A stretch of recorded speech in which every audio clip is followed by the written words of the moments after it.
play this nice and slow for Renegade. As you say, Optic Gaming taking advantage of that camo timing change and making sure There's got to be a once again, piece by piece, putting them together. This is going to be it. No one is in position for TSM2. Still with the death screen. It is a perfect opening rush. And an early bomb plant here for Optic Gaming. They're already up by 1, and Renegade still had camo when he was planting that. It was 5-0, killing spree to start the game, and it feels like somehow Optic Gaming kind of took the back door. If you go in live fire and you take the back door out of house, it actually goes right into Aquarius, and they just kept playing the same exact game on a different map. They are dominant here. What a start for Optic Gaming. 3 guns still here. Renegade will finally take his first death as Optic Gaming will fall 3 dead. A little bit of space now, at least for TSM, Optic Gaming will fall to move up the map. But as I say that, Torlix actually got to wrap back to his base because Legend has still been an absolute nuisance to the back of his. Still alive. Finally gets taken down, but still gets the beat down just to force Torlix to reconsider his next decision, which is the right one. Turns a single kill into a double kill. So let's not forget, Optic Gaming, yes, taking that first hill in game number 1, right? TSM did find a way in that objective game type to bounce back in the game. Not only that, and then also win the game. TSM maybe finding just a little bit of footing here, slowing the game down, and we'll see. They've got a lot of time, let's not forget. This is honestly a war of attrition many times in King of the Hill Aqua. Games ending sometimes 1-0 or 2-1. Camo coming up right now as well, so both teams will be positioning themselves top middle to try and fight for this. Legend's going to slide forward, try and maybe get the burn, and he's going to do exactly that. So Legend, again, talking about the same kind of play, the selfless. Double positive to start the game off. Now back on board with Formal here. Seeing the damage that he can deal as they push back towards their own base. So the human UAV can really rekindle some of that magic here. And what could be the final run in Formal's career. Damage coming into drop multiple players. You look at that life, been damaged or finished by Formal. It's about as good as you can get from that position. I'm bound now, behind enemy lines. Inside the TSM base, alongside a teammate. They were 2 dead. Instead, slow playing this. And really, it's going to be about where can they get damage across the map for their spawners. A little bit split now. Bomb will be kept alive in the fridge, as you say. TSM arming. I think a little bit shocked about where Optic Gaming are positioning themselves.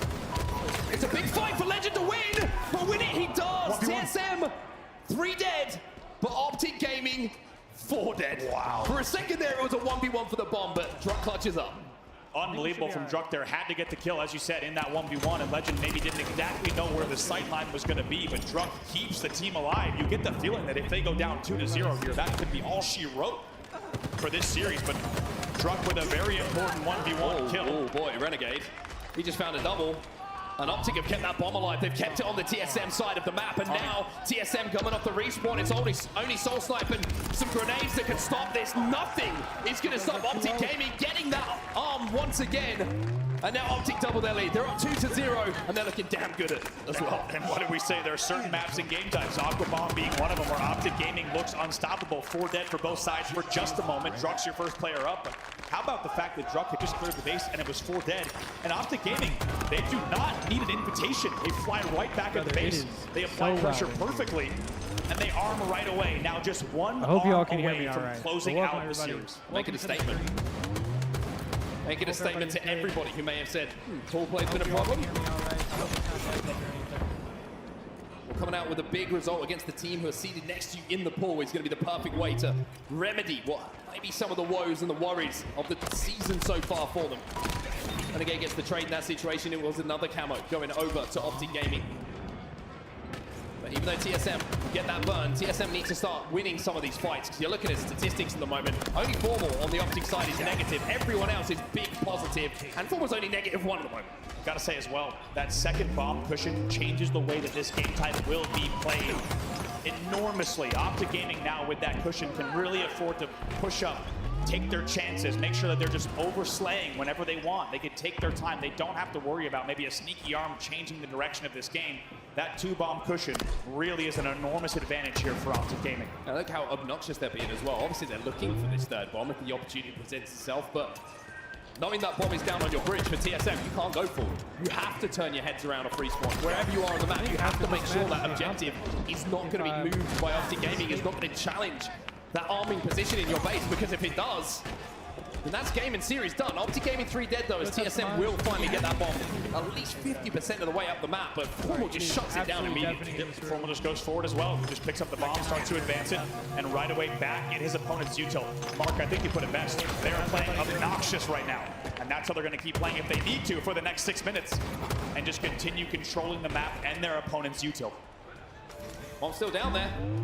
Optic have 15 seconds to play around. Touch. Little touch from Legend.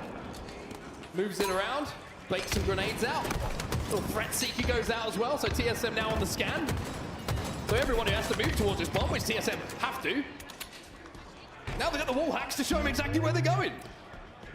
So well done here from Legend. As we said, a lot of plays from him that will not necessarily appear on the stats card at the end of the game. Might have to worry about a back whack here. Cheeky little hiding spot there from Soul Snipe, and the util finally will clear out Legend out of his base, and the bomb will reset. And with that, another minute ticks by. And just 5 minutes left on the clock. Optic Gaming still leading 2-0. I think if you've got to look at a bomb reset as a win for a team, probably gives you a good indication of the momentum of this game. It has been all Optic Gaming. Legends starting to hit perfects as well. Soul Snipe keeping the numbers in their advantage. Better. It's just so loud in the venue. I don't want to turn it up too much and then accidentally like blast you guys with bass from the main stage or something. Perfect? We're good?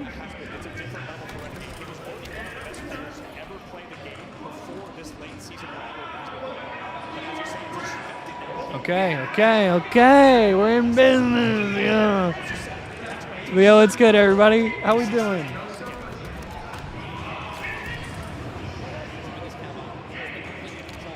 Let me change my chat settings.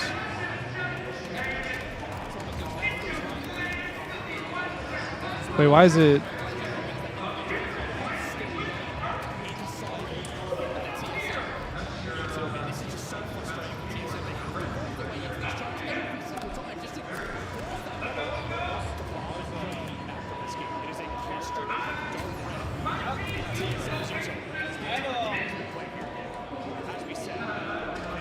Okay, let's try that.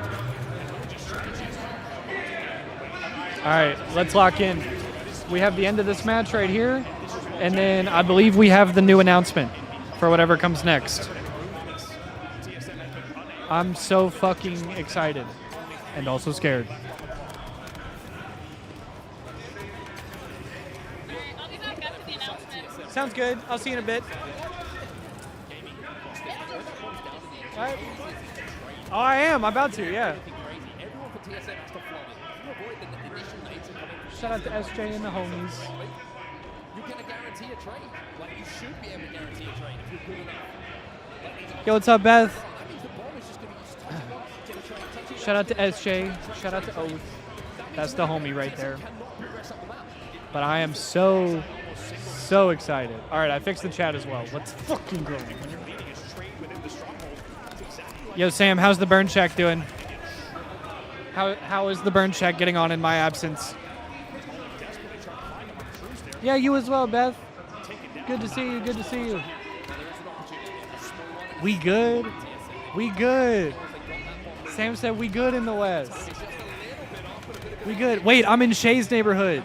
Somebody I'm gonna text Shay and tell him to come down, bro. Yo, what's up, Ducky?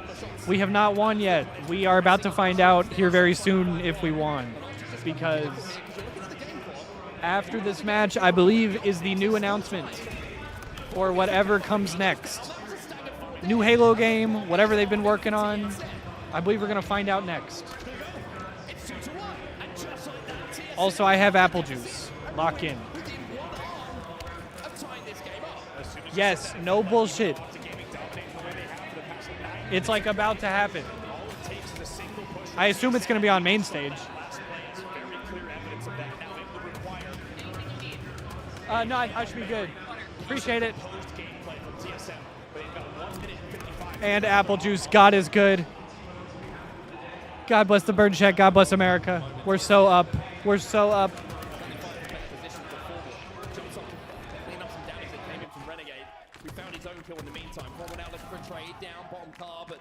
Yo, I was actually debating, Samaj, between apple juice and orange juice. They don't have a whole lot of options here in the venue, so I'll show you what I got. I'm gonna do a little food spread. This is what I got at the venue. And hey, Sam, I miss y'all too, man. I'm not ignoring that message. Don't worry. I miss the burn check. God bless the burn check. God bless America. But all right, food spread here at the venue. I got an apple juice. I got the blue Powerade.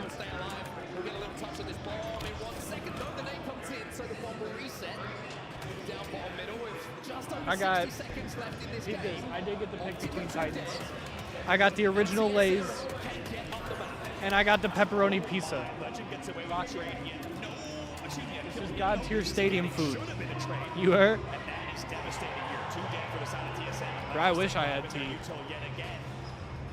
I'm from the South though. They ain't got the tea I like up here in the Pacific Northwest.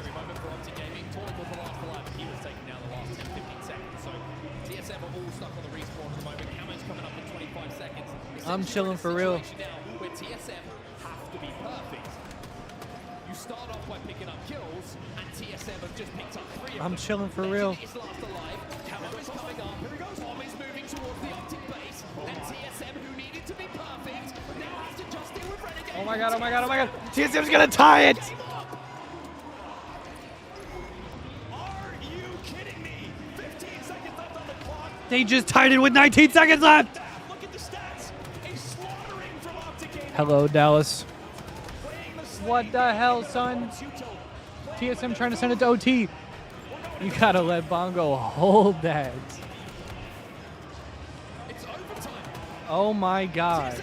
No way. No fucking way.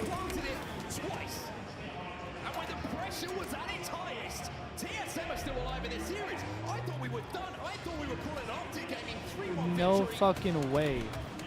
TSM show hard, and that's what they do so many times here, especially at the Halo World Champs. Absolutely unbelievable. But they will need to hold off another Optic Gaming rush here. It was a staggered 3 dead, but it's a big kill coming in from Soul Sniper in the utility. So last player alive, but he hits a fantastic. Also, hang on. I'm trying to create a charity overlay on the fly. Soul Sniper, by the way, a huge spree from him to stay alive during that entire sequence. But here comes the Optic Gaming pressure yet again, and we are back here in the red utility. What can they do? Status quo is being reinstalled here for Optic Gaming. But Manny finds a kill. Manny might find another kill here, but the thrust is good from Renegade. Can he get alive? That's the question. 2 dead for Optic. TSM should get their hands on that bomb. And let me tell you, if Optic see that bomb on their side of the map, they will be feeling extremely nervous now after what they've seen TSM do when they get the opportunity to move that bomb towards the base. Every single player on TSM is negative here in this game, but somehow we are tied 2-2. Also, sorry, I know there's this bullshit on the screen. I'm so sorry. I'm working as fast as I can. We're working on the fly. I'm the man in the chair. Watch me go. Ha! Yes? Did it work? It kind of worked. Fuck!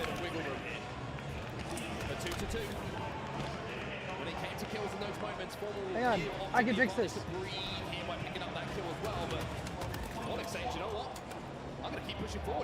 I can fix this.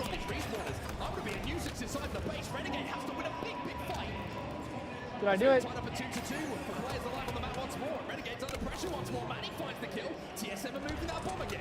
If you're like us, you're wondering, how did we get here after the 10 of the 12 minutes that we saw? How on earth is Optic Gaming 3 dead, 4 dead in the end, with TSM applying the pressure yet again in overtime? 45 seconds left. TSM have got some nades here. Okay, whatever. I'm going to turn that off until we can get it fixed after this. Whatever. Not W Production. I'm so sorry. We're going to get that fixed after this, I promise. You are showing us something special here. All right, lock in for the end of this game. Single member of Optic Gaming in the back of the base. With a couple of players falling, TSM are having to slow the game. 20 seconds on the clock. TSM on the aggression. Pizza noob combo out. What the hell is on my screen? W streamer though, thank you, Dallas. I love you guys. God bless the bird check. God bless America. I miss everybody. 10 seconds left. Pizza noob combo in hand. Optic is turtling in the base. Renegade gets the first kill. This shit going to a reset, bruh. Are we being dead ass? Oh my god. Oh, I'm good. W streamer, yeah, I appreciate y'all. This is the very first slot of the very first day, so I'm kind of working on the fly here. But We're working out the kinks today. You guys know how it is. Today we're working out the kinks. Tomorrow and Sunday should be fire. Wait, that main stage is heat. This is the first time I'm seeing it. I saw it in person, but I couldn't tell what it looked like because all the lights was off. Because I was here yesterday. I had behind the scenes access. Also, those TSM jerseys are kind of fire. All right, have I fixed the overlay? No, I have not. Damn, bro.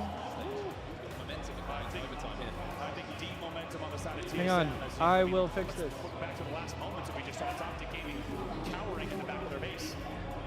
And Tolic does, by the way, there's an eagle eye that happens from someone. We didn't see it exactly who it was. Someone eagle eyes Tolic front jumping with camo, which could have saved the game for Optic Gaming. We'll take a look at some highlights from that fantastic game number 4. It felt like, as we said, it was the Optic Gaming story. Look, with 2 minutes, excuse me, with 2-0 and only 5:30 left on the clock. It felt like this was long over. Okay. Okay, bang. Yeah. Yeah, come on, look at me. Oh, fuck. It's messed up on the side. Hang on. Fuck, dude.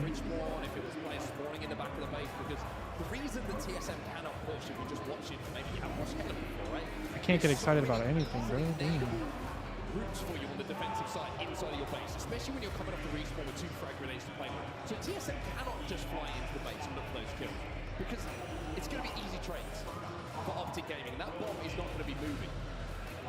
So you can see why TSM were having to take their time. They were looking for damage they could. Oh, bang! Come on, come on! I'm figuring it out. Yeah. Defensively, how they played those final moments. You put yourself in those shoes, right? Oh, double overtime.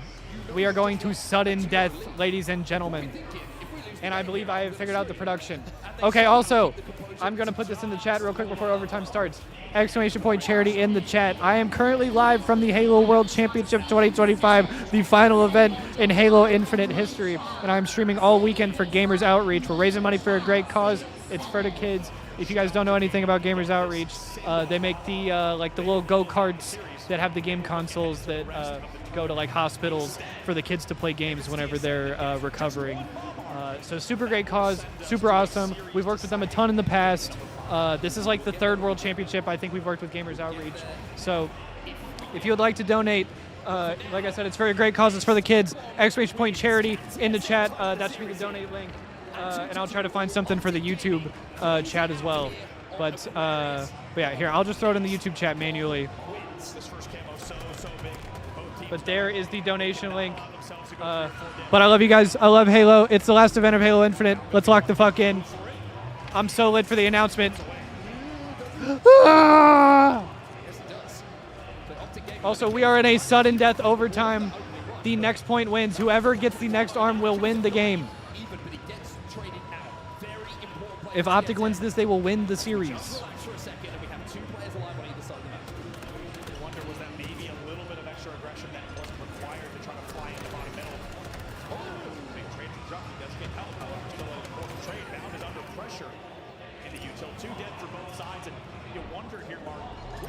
Which one did I like more, H5 or Infinite? The game, I liked Halo 5 way more. As far as the Infinite, or as far as the events, Infinite, and it's not even close. Infinite's had way better events. And I don't think that's a controversial take. Once again, playing his life really well as well.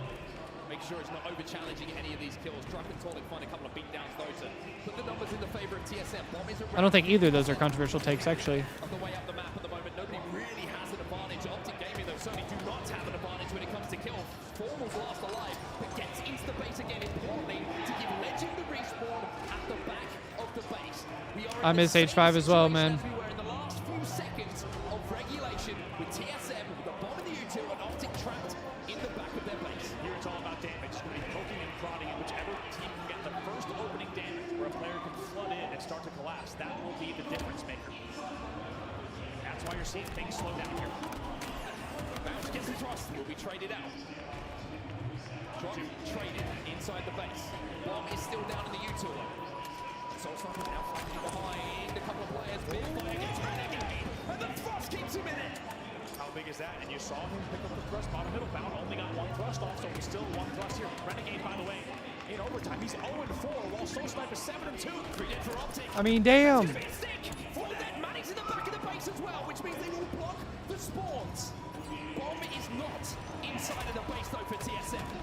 But Optic Dallas with the 400 biddies. that one goes to drop. I'm about Halo. Yeah. As we said, due to the extended Yeah, shout out Dallas. Hey, I appreciate you, bro. a lot of options to play with. This needs to make sure he doesn't get down top. Here comes the bomb. Here it comes. Renegade takes damage, forgets the truck is at their top middle. Soulside goes down inside the util though, which means Optic have another second to just stabilize, but this punishing damage from top middle from Drunk is just pinning Optic inside of this base. No trade. In the end, it's going to be Legend that takes down Talik on the bridge. Would be a big trade for Renegade here. Doesn't get it. Doesn't get it. Drunk stays alive. And that's a brave play from Drunk as well. A lot of players would go for the trade just to secure the kill on Renegade. He doesn't get himself in that position. He looks for the clean kill and he wins it. Ooh, they bait out the steps, and Drunk gets taken down. Now 3v3 here on the push. Here they come. Just the nades of the respawn as he's constantly having TSM. Sorry, I'm doing this shit again. Not quite light enough Oh my god, it's so every loud. single time. Talik now makes the flank. Moves through the base. Finds one onto four. Finds two. Onto bounds. Uh-oh, bruh. Back in the base now blocks that spawn. Renegade will be taken down as well. Uh-oh, bruh. Full dead for Optic Gaming. And from 0-2 down. The nades No way. Optic desperately trying to stop this one, but TSM. Oh my god, we're going to a game 5. Number 4. And will send us to a game 5. Oh my god, we're going to game 5. Optic's pool play struggles continue. Go. What the hell, son? After about 20 minutes of Aquabomb and Optic Gaming dominating the enormous majority of them, it's TSM that steals out. Also, the game how do I change my overlay? and sends us to What the hell? series deciding game number 5. Optic Gaming with their backs against the wall. Welcome to the Halo World Championships, everybody. This is the first series. This is what we were looking forward to. And now you're starting to see why. We're going the distance in our first series here in Seattle. Game 5 is calling. And now, now we get to talk about it. Now, we did not want to get ahead of ourselves because we had to get here, and more specifically, TSM had to get us here. But boy, oh boy, do we have some interesting Game 5 records for these two teams. But before we get into them, we will take a look at some highlights specifically from that overtime.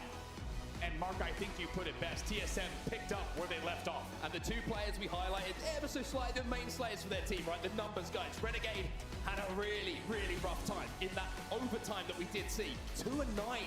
He ends up in this game. Talik though, 5-5, but most importantly, Soul Snipe 11-6 in that overtime. With a flank through the P side, the blocking of the back base spawns from Talik, I think is the difference between the pressure that TSM had in the final moments of regulation, in the start of overtime, to where they managed to convert. We are heading to the streets. All right, we're back. We're back. We're back. We're so back. And I can move the QR code. Oh, we're so back.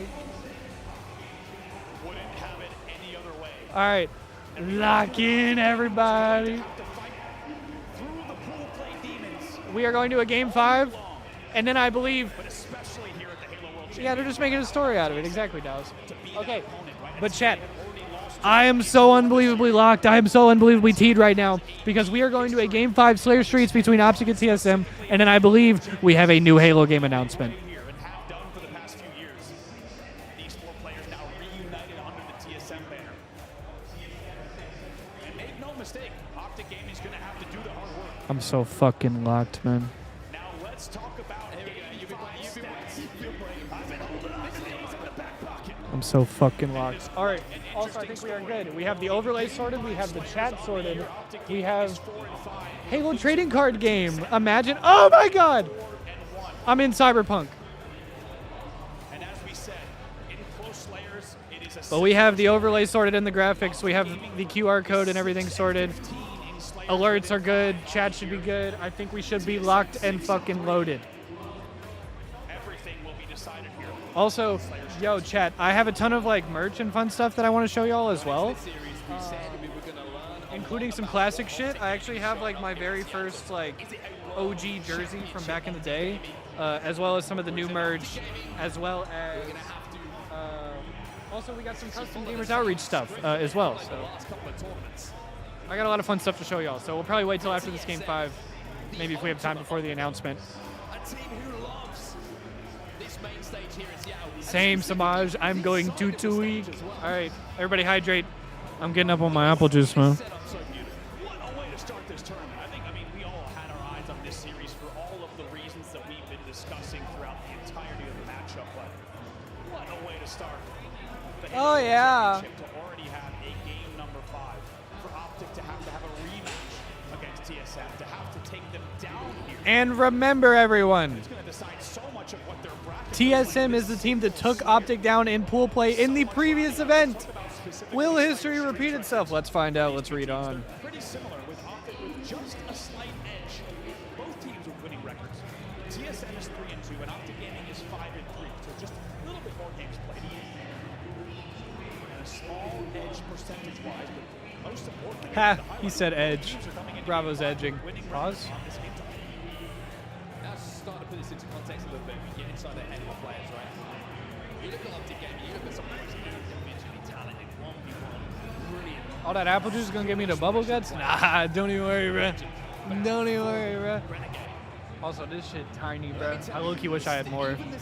All right, Game 5, Street Slayer. Lock the fuck in, everybody. In a game 5. Lock the fuck in. TSM will need to win individual fights. TSM will need to play the best Halo that they have played to take down Optic Gaming here. Also, do we like the camera there, or should we put it on the other monitor? Game to decide who will win this game, who will win this series, and put themselves in a fantastic position in their pool. Once again, look at that map 5 record for Optic here, 4-5. TSM recently 1-3. We'll see which team can turn this now into a very different number, but more importantly, Let's go, baby. series win. It's Optic Gaming versus TSM. First match of the Halo World Championship. We're underway in game number 5.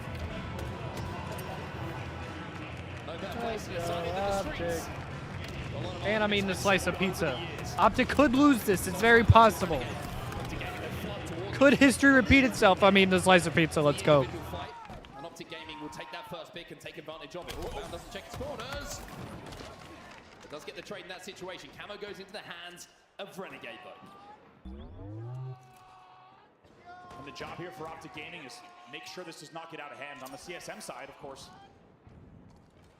they need to remember how Game 2 Slayer was played. They kept the game close, but it was not enough throughout the entirety of the game. They're going to need to make sure they, instead, on the other side, get into the lead and hold it. Right now, they're up by just 1. I mean, at the moment, TSM are panicking over the position of Renegade. You see frantic pings coming in. You can see players turning their heads. And it's just allowing the rest of Optic to move up the map and get those first shots that they require.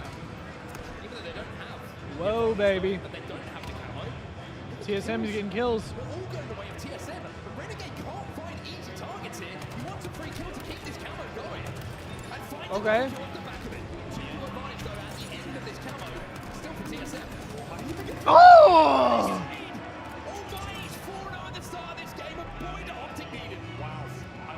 Optic actually needed that because they went down 3 or 4. I hear Halo music. I don't know if that's in the venue or in the game. I don't know what's going on. I think it's in the venue.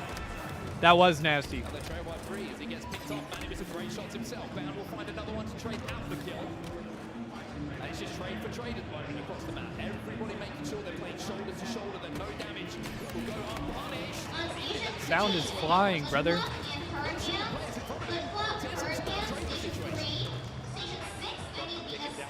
Also, sorry, one more time. Is the audio okay? Do we sound all right? I know it's loud as fuck in here. I'm sorry. I'm doing my best.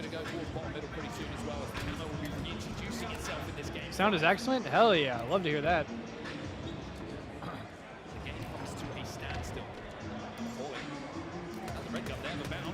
Shots. Gets that pick for Optic and puts them into a 1-kill advantage. Let's see who can do this. Let's get to our first listen here with Optic Gaming in game 5. Turn up. Lock in for listening. 6-1 for Renegade.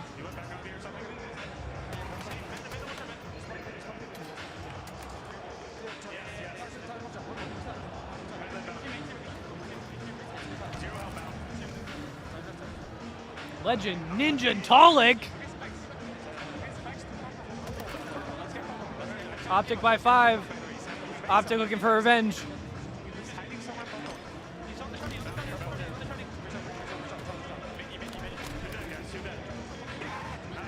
Yeah. Legend getting into it. He's getting into it.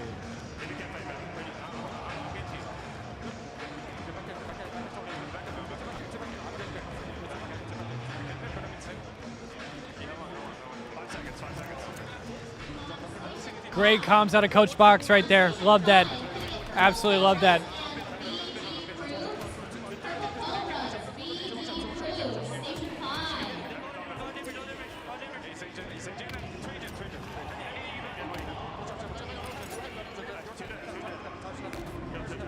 Shut up, Bees. Ah! He's 9-1.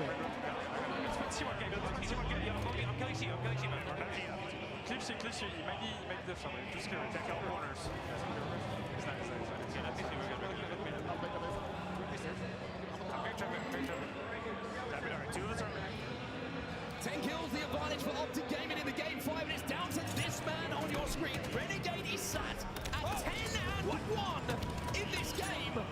And they are up 12. Potential frenzy. Unreal just hits a second to count. Oh my God. On the second 3 dead yet again for TSM.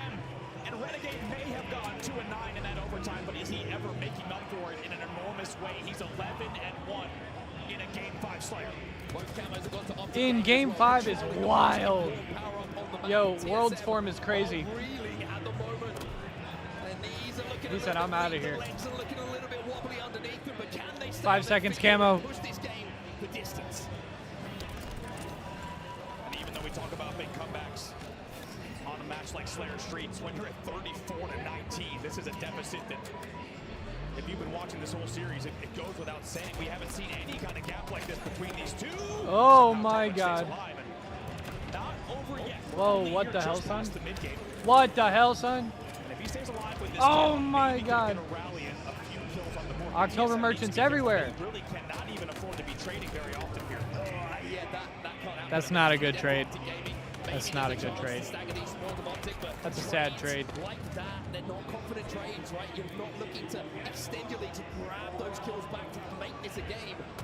TSM are falling victim here to just making sure that they want to. It looks like they're just looking to maybe not make a mistake, and Optic are taking advantage. It's only 11 kills to go now for Optic to close out a game 5 and cement a massive, massive win for them here at Bulls. Form of a man on your screen, by the way, leading the team in assists here, 7 assists to his name. And might only have 5 kills on the board, but has been a huge part of the damage dealing. It's 3 dead again for TSM. Oh Optic my Gaming. lord.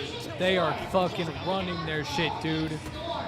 Would there be something in Optic Gaming winning a series like winning both Slayers? A lot of focus, understandably, throughout the season has been on the Slayer woes. Well, They are up 18, bro. the Slayer highs for them in a series like this. Renegade tries to fly in. Manning taking him on. Manning was under the Stalker rifle shots. Just get the feeling, even though TSM could never count them out, as we learned in that previous game, this might be too much of a Manning to fight at this point. It does feel like too little too late for TSM, even though they're capable of great things, and we've seen many of them right in front of us here on the main stage this series. Oh! With a fade away in a 1v2 is going to increase the kill count even further. 4 kills to go for Optic. Oh! What are we doing? Oh my God.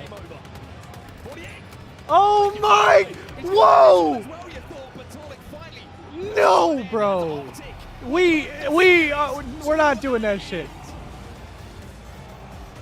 Nah, that was the most disrespectful shit I've seen. What the hell, son? That was so out of pocket.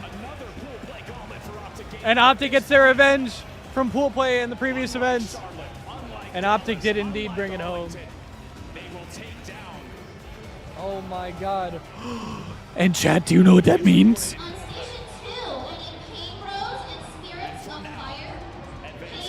Also, yo, Is that angle better, low key? Some wins are built bigger than others, right? It's pool play. It's the first match of the tournament. We get that. But when you look at the history of the season for Optic Gaming, the pool play woes, where they've fallen down, they've made mistakes, they've found themselves losing early on in the bracket, fighting their way through the elimination bracket, going up against the team. There's a potential team who could steal away. Winning that series and winning it in a game. Oh my god, that shit was so loud. Dallas with the 600 bits for the 1,000 total. Please, bro. Please, bro. Yeah, I think we knew that series was going to deliver, but I don't know if anyone was ready for it. Yo, Dallas, thank you, bro. I appreciate it. Especially the thing about And again, yo, I'm going to throw it in the chat. front rows already, but Optic Gaming, I think they changed this. Exclamation point charity in the chat. We are raising money all weekend for Gamers Outreach. It's for a great cause. It's for the kids. So if you're interested in more information or if you'd like to donate, click the link that I just threw in the chat. Trajectory of the year, right? And I would appreciate it very much. Their worst of Infinite so far. Trying to raise money for a great cause here. Job done in the first match. But like I said, we will be live all weekend long, all 3 days this weekend. And there should be a bunch of us raising money. So yeah. Interview with the demon. I'm going to eat a slice of pizza, lock in. I'm looking forward to hearing from him as well. Ladies and gentlemen, make some noise for Optic Gaming. They come out hot. Win a game 5 to kick this one off, man. Renegade, the whole crowd out here going wild for you guys. How does it feel to come out and get a win in this series against a squad who really wanted to beat you guys here today? Yeah, TSM is a really good squad. You know, I know they put a lot of work in, so us beating them, even though it went game 5, is really good for us. Ease with the 5 gifted. Was that an exciting series? Yo, Ease, thank you very much. Much baked, as always. And yo, how about this for a Friday crowd, huh? But Ease with the 5 gifted. Much love, brother. I appreciate that. And that puts us at a level 2 hype train. Holy shit, we are already on a hype train today. Between Dallas's bits and Ease's gifted subs, we are on a level 2 hype train.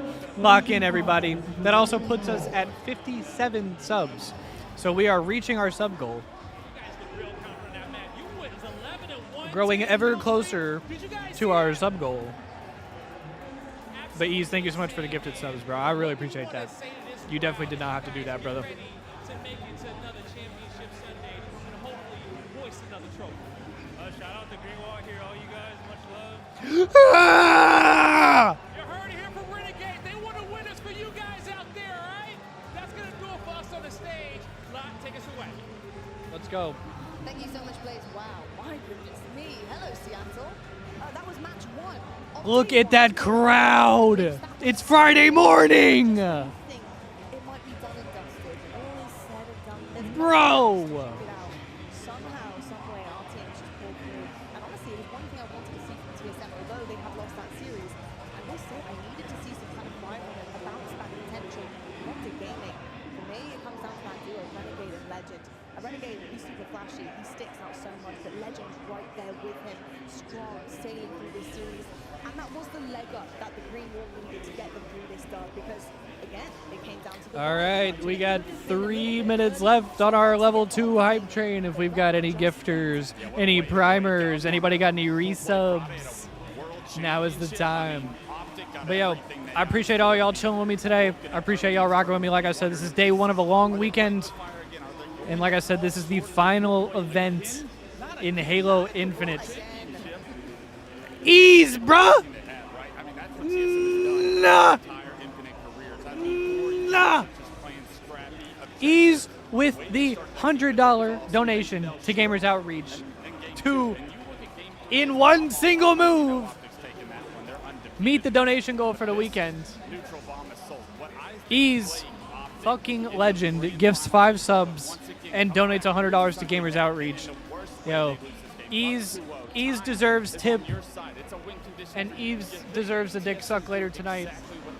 Shout out to Ease, much respect, and always, that's my fucking dog right there. Yo, that is real shit, bro, and I truly appreciate that. It's all love, man, and that means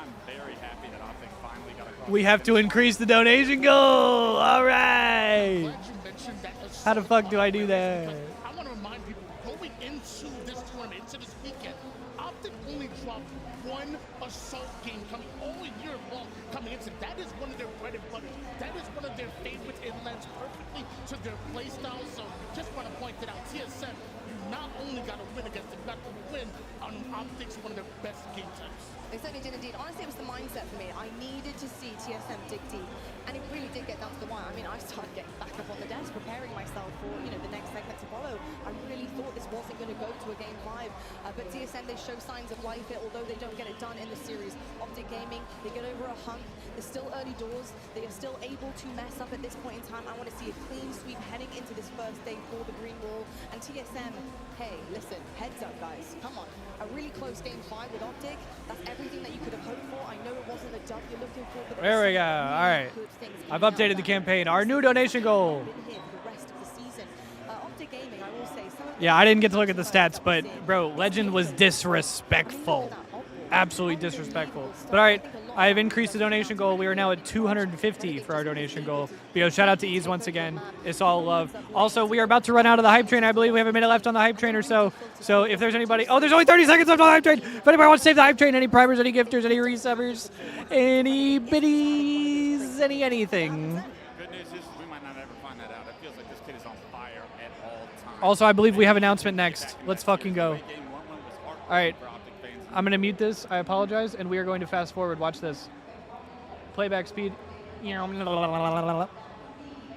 Oh, you are all good, Ducky. You are all good. I don't want nobody to feel obligated, but we appreciate any and all love. This is what our pools are looking like at the moment. FaZe is off to a 1-0 start in their pool. Cloud9 as well. Optic, obviously 1-0. And so is Complexity. And we've got a hype chest. Tony, how are you feeling? Okay, we're back in real time. We're back in real time. Let's lock in. Some of the ones we got coming up next. I mean, Pool D is looking a bit dicey, isn't it? These are my rewards. That's what I got for the hype train. That emote right there.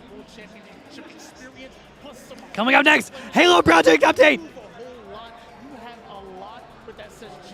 Coming up next.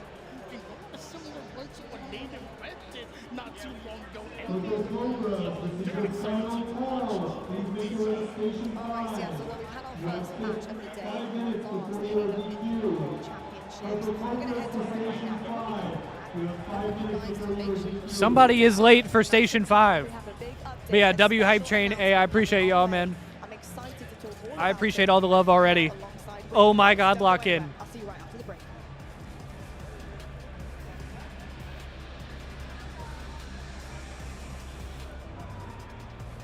Oh my God. I don't know if I'm gonna throw up. I don't know if I'm gonna shit myself. I don't know if I'm excited. Oh my God, we have 10 minutes. Oh my God, I don't know what to think. I actually don't know what to think. But, okay.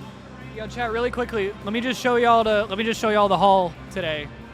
Hold up. I might have to make another scene. Here, hold up.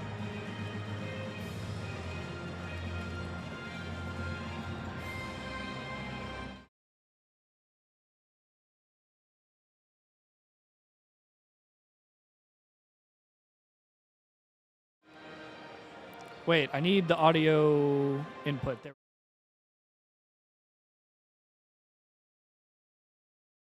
Okay, sorry. My mic was an individual source, but we're back. My fault. I am going to add a couple other things to this overlay. I'm going to throw that on there. Did Ease just donate another 150? Are we being dead ass? Ease, you fucking... You fuck. Are we being dead ass? Big on foul bot. Ease with another. Yo! Wait, I lost my. Where did my tab go? There it is. Ease, you fucking madman. Ease with another 150. And we are already at our goal of $250 for Gamers Outreach. Ease, thank you so much. It's for the kids. It's for a great cause. And oh my God, Ease deserves a spot in the Hall of Fame. Deadass. Okay, also, I haven't even been here long enough. there are incentives for like donating. Like I think you can like get like stuff and rewards, and you can make me do stupid shit for like donating. I don't even know what they are. I haven't even been here long enough today. Second call to Station 2, Spirits of Fire. Second call to Station 2. Spirits of Fire is late for their match. But Ease, thank you so much, bro. You're fucking insane, bro. You are fucking insane. And there just ain't really much more to say. He said 250 blinkers. Facts, bro. Seattle is a legal state. We've already been enjoying that so far. I'm not gonna lie. But all right, let me fix my scene just a little bit more here. I'll throw my alerts in there.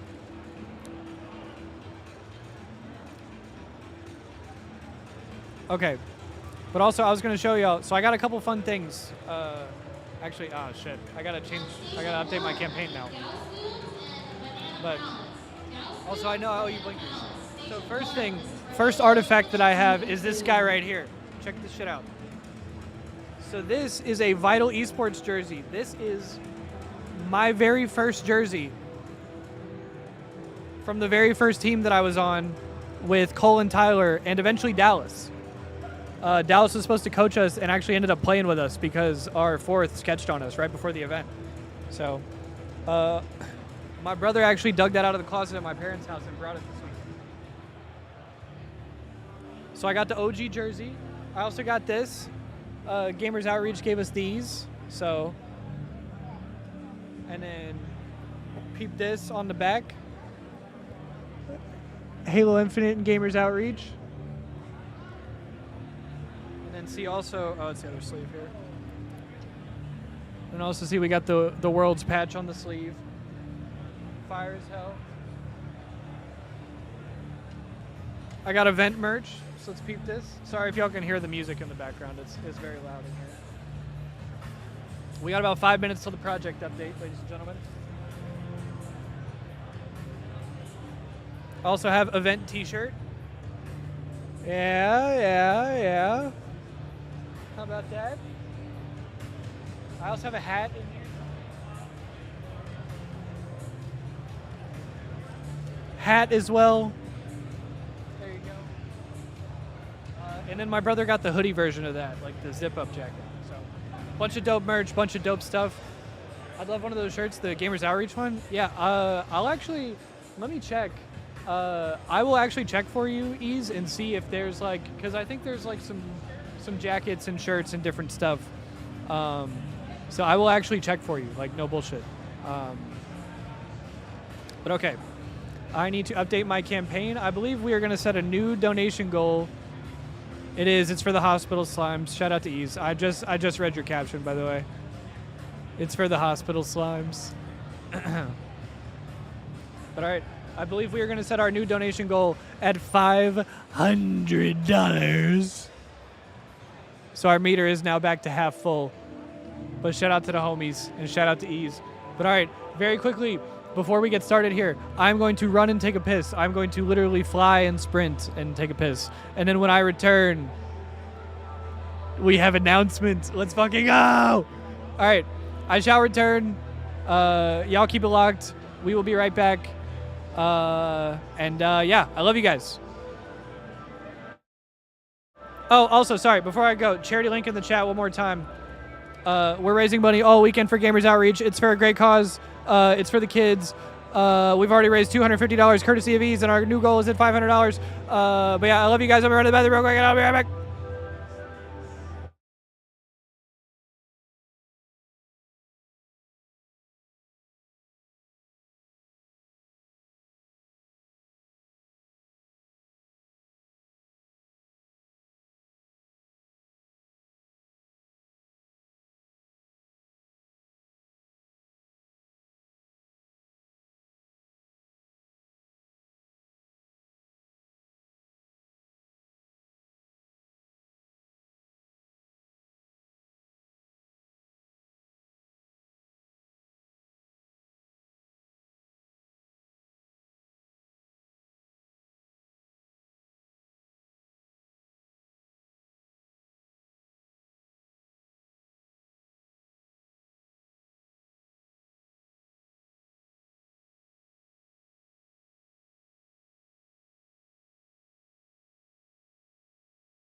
And I'm fucking back, baby.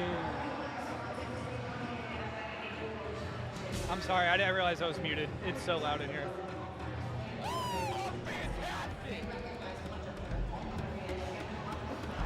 Yo, Wayne Doodle with the Prime, 57 months. Welcome back, back as always. Lock in, everybody. Look at that crowd.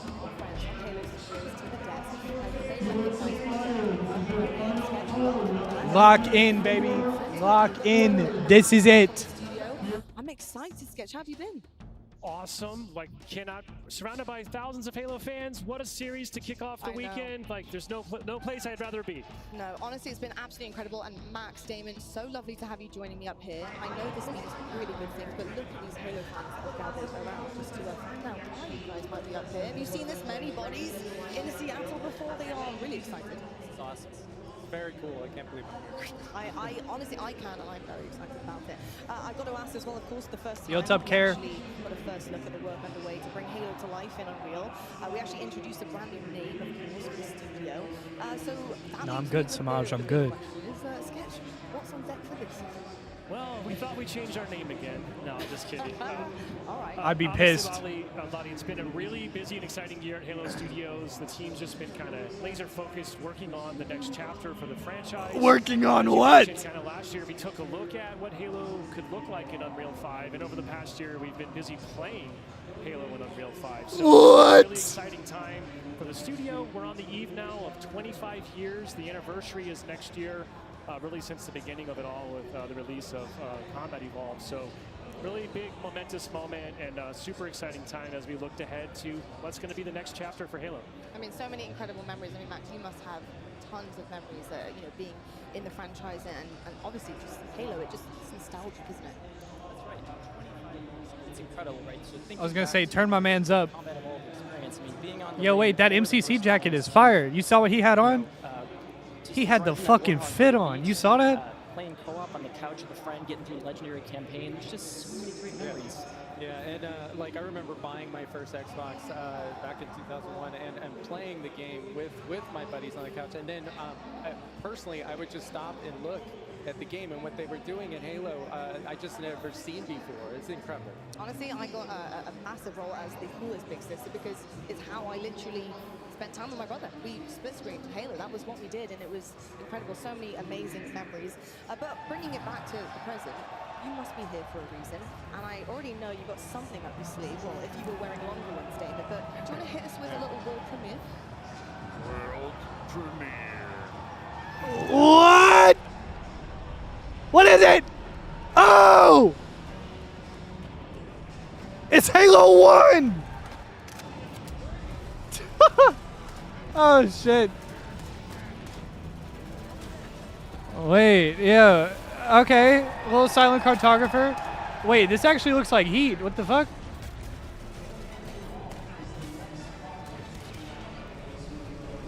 Wait, this actually goes crazy. Okay. Halo Campaign Evolved is the next project coming out on Halo Studios. Okay. It's the ultimate Halo CE campaign remake. It is coming to Xbox, PC, and for the first time, PlayStation. Yeah! Talk more about it. We've got Dan, Max, and Greg from the development team. So I think we were kind of right with our theory that this is going to be kind of like the reset to like onboard all the PlayStation people before we kind of move on with what comes next. Let's see what comes with this, though. For new players, for established Halo players. Hey, look, it's Div! It's John! Hardware today to allow them to play together and enjoy the franchise together. Going back to the Halo reunion for the first time is really important. For them to be surprised by new content and feel like excited. I mean, it looks really good. This is the right time for them to jump in. Think this as more introduction to this huge franchise for the past 25 years. This don't look like no CE anniversary, bruh. Capturing the essence of the original, knowing that you need to evolve to kind of move the experience forward. Yeah, from design, you don't take Oh, yeah. The number one thing was to be true to the original game. Wait, you saw that cutscene? You saw the render of that cutscene? That actually looked hot. I have that shirt. That is sacred. We do not that great. It's really about That guy looks like Level Cap Gaming. Over the years with the technology we've built, we can tie that back together, regardless of which platform they're on, and then we're kicking it old school. We can play 2-player co-op on consoles, on the couch. Hey, split screen, baby! There we go. We're back. Do differently to account now for running around for different. You like that? What do you? We will make some of the spaces larger. We also want to make sure we're authentic to the encounters themselves. So it's a balancing act between that difficulty tuning and making those encounters the right size for the right space. I have that hat too. We've done some special tune-up works to the beloved Warthog. We have. There's a new seat, what I like to call the golf cart seat, or the bumper seat. Oh, yeah. Now you can bring everyone with you. Mind if I join you? Let's talk a little bit about one of my favorite. That's actually so aspects of sick. the Halo franchise. When is this coming out, What's though? cool about it? What does it do? Skull is a gameplay modifier, generally mean-spirited, makes the game more challenging for the player. The combination 2036, of don't these different skulls and how don't you do that to me. create that new gameplay experience. Huge amount of replay options for folks. I love the replayability that Skulls bring to Oh, it. you saw those are all Blam assets. Is almost endless variety. We have dozens of skulls this time. The most that we've ever had. Because yeah, I think they said it was gonna be like a mix of like Unreal and the Blam engine, which is like the OG Halo engine. Legendary all skulls on. Oh my God! Imagine it came out today.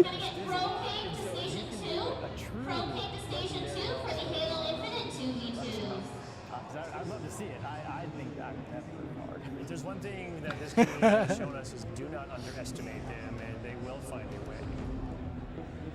So Halo's always. Oh, yo, this looks good. Yo, I'm excited to play this actually. Anything we included isn't going to drastically change the way the game plays. They change the sandbox in a drastically, but there's some really fun kind of additions, nuts across. This looks clean. Things that in the original CE. Oh, audio. Ah, I'm under fire. The sword, that weapon hits the floor, and you can pick that up. And just Yeah, you can pick up the sword in Halo 1.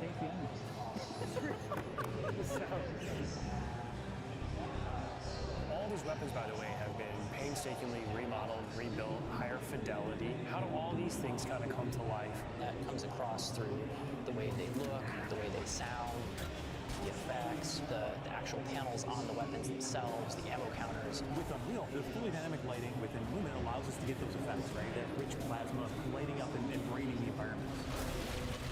Of course, one of the hallmark elements of Halo CE is what becomes kind of a three-way battle, the introduction of the Flood. There was quite a bit of development between Halo CE and 3 to kind of how the Flood behaved. Yeah, I get what you're saying, 035. But also, given that it's a modern game, I imagine you'll probably have some sort of customization or some sort of control over like your weapon offsets and stuff. Just kind of that mood, the atmosphere, the tension, the horror, and really delivering on that from the way that we stage the encounters and the setup and how we reveal the Flood. In Halo Legacy, there were some pure form units. We've pulled in a familiar friend, familiar fiend, if you will, to challenge the player. Talk to me just a little bit about how. Oh, look at these cutscenes. That looks so clean.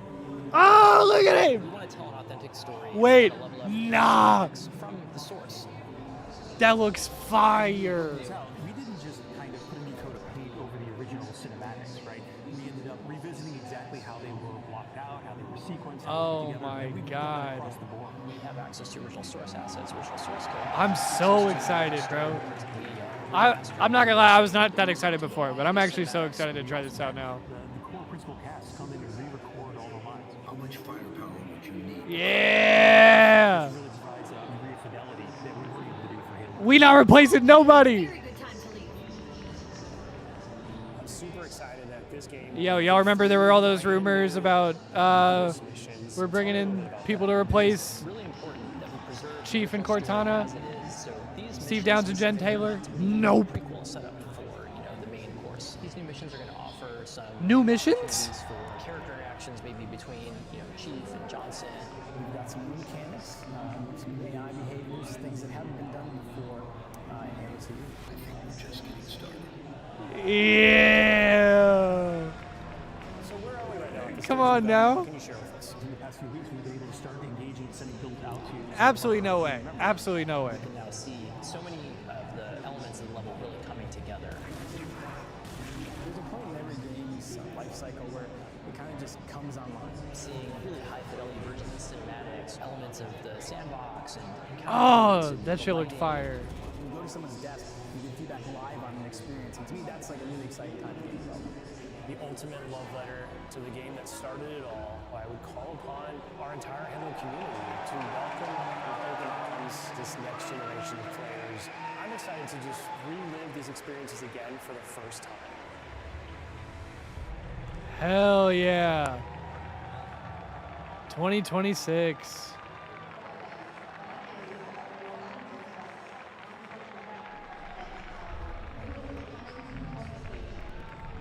Hell yeah, that was sick. Wow, That was so sick. That is a lot to process. I'm still trying to comprehend how Halo is coming to PlayStation. You heard it right. It's coming to PlayStation. I mean, I cannot even believe it, Brian. Halo to PlayStation, baby! It's a huge deal, Lottie. It's a long time And I believe coming. that's We're just super Shopify and excited to be able to Akave welcome even more warming up on players now stage. into the franchise we love, to fall in love with Halo the same way that we Coming all did, 2026. Okay, so we don't know 24 years when ago here at in this point. 2026. As a community guy, I know the Halo community is super excited to welcome So in their I friends would as well. guess it's And, like just gonna mean more Halo around for a long. year from now. It's really a new era. Halo is on PlayStation going forward, starting with. He's wearing a Halo Infinite PlayStation Evolved. shirt. It What the really hell? is. Honestly, for me personally, it's amazing because I've had I would friends guess who about a year from now, haven't had like access next to Halo fall, because they haven't but had consoles and just have never been able to game together. So the fact that I don't we can know. now move forward, I can introduce them, bring them to my house, and show them exactly. It'd be how it's cool done. if it was next spring. Damon, how much does this mean to you? It's incredible. I mean, like, you get an opportunity for this game.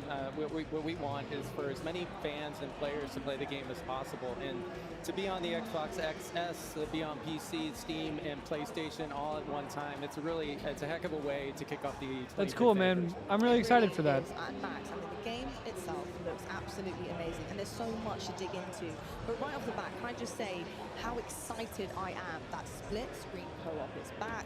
It is giving all the Yeah, it feels. seems It's like they OG, prioritize and the I right cannot things. believe it is honestly coming back to us here. How are you feeling about Maintain that? a lot of the And original decisions that stuff. were made to Obviously, bring they it back to maintain life? the original Very actors. excited. I mean, Halo is always better played with friends, and that started with the Split original screen Combat is back. Evolved and the split screen pop experience It seems there. like So the we're really emphasis was excited on the to right bring that things forward, in for addition this. to bringing forward So I'm first time very ever much looking forward. Four-player online cross-play, cross-progression co-op across Xbox, PC, and PlayStation. Cross-play, That is cross-progression. You're bringing basically your entire squad with you along for the ride.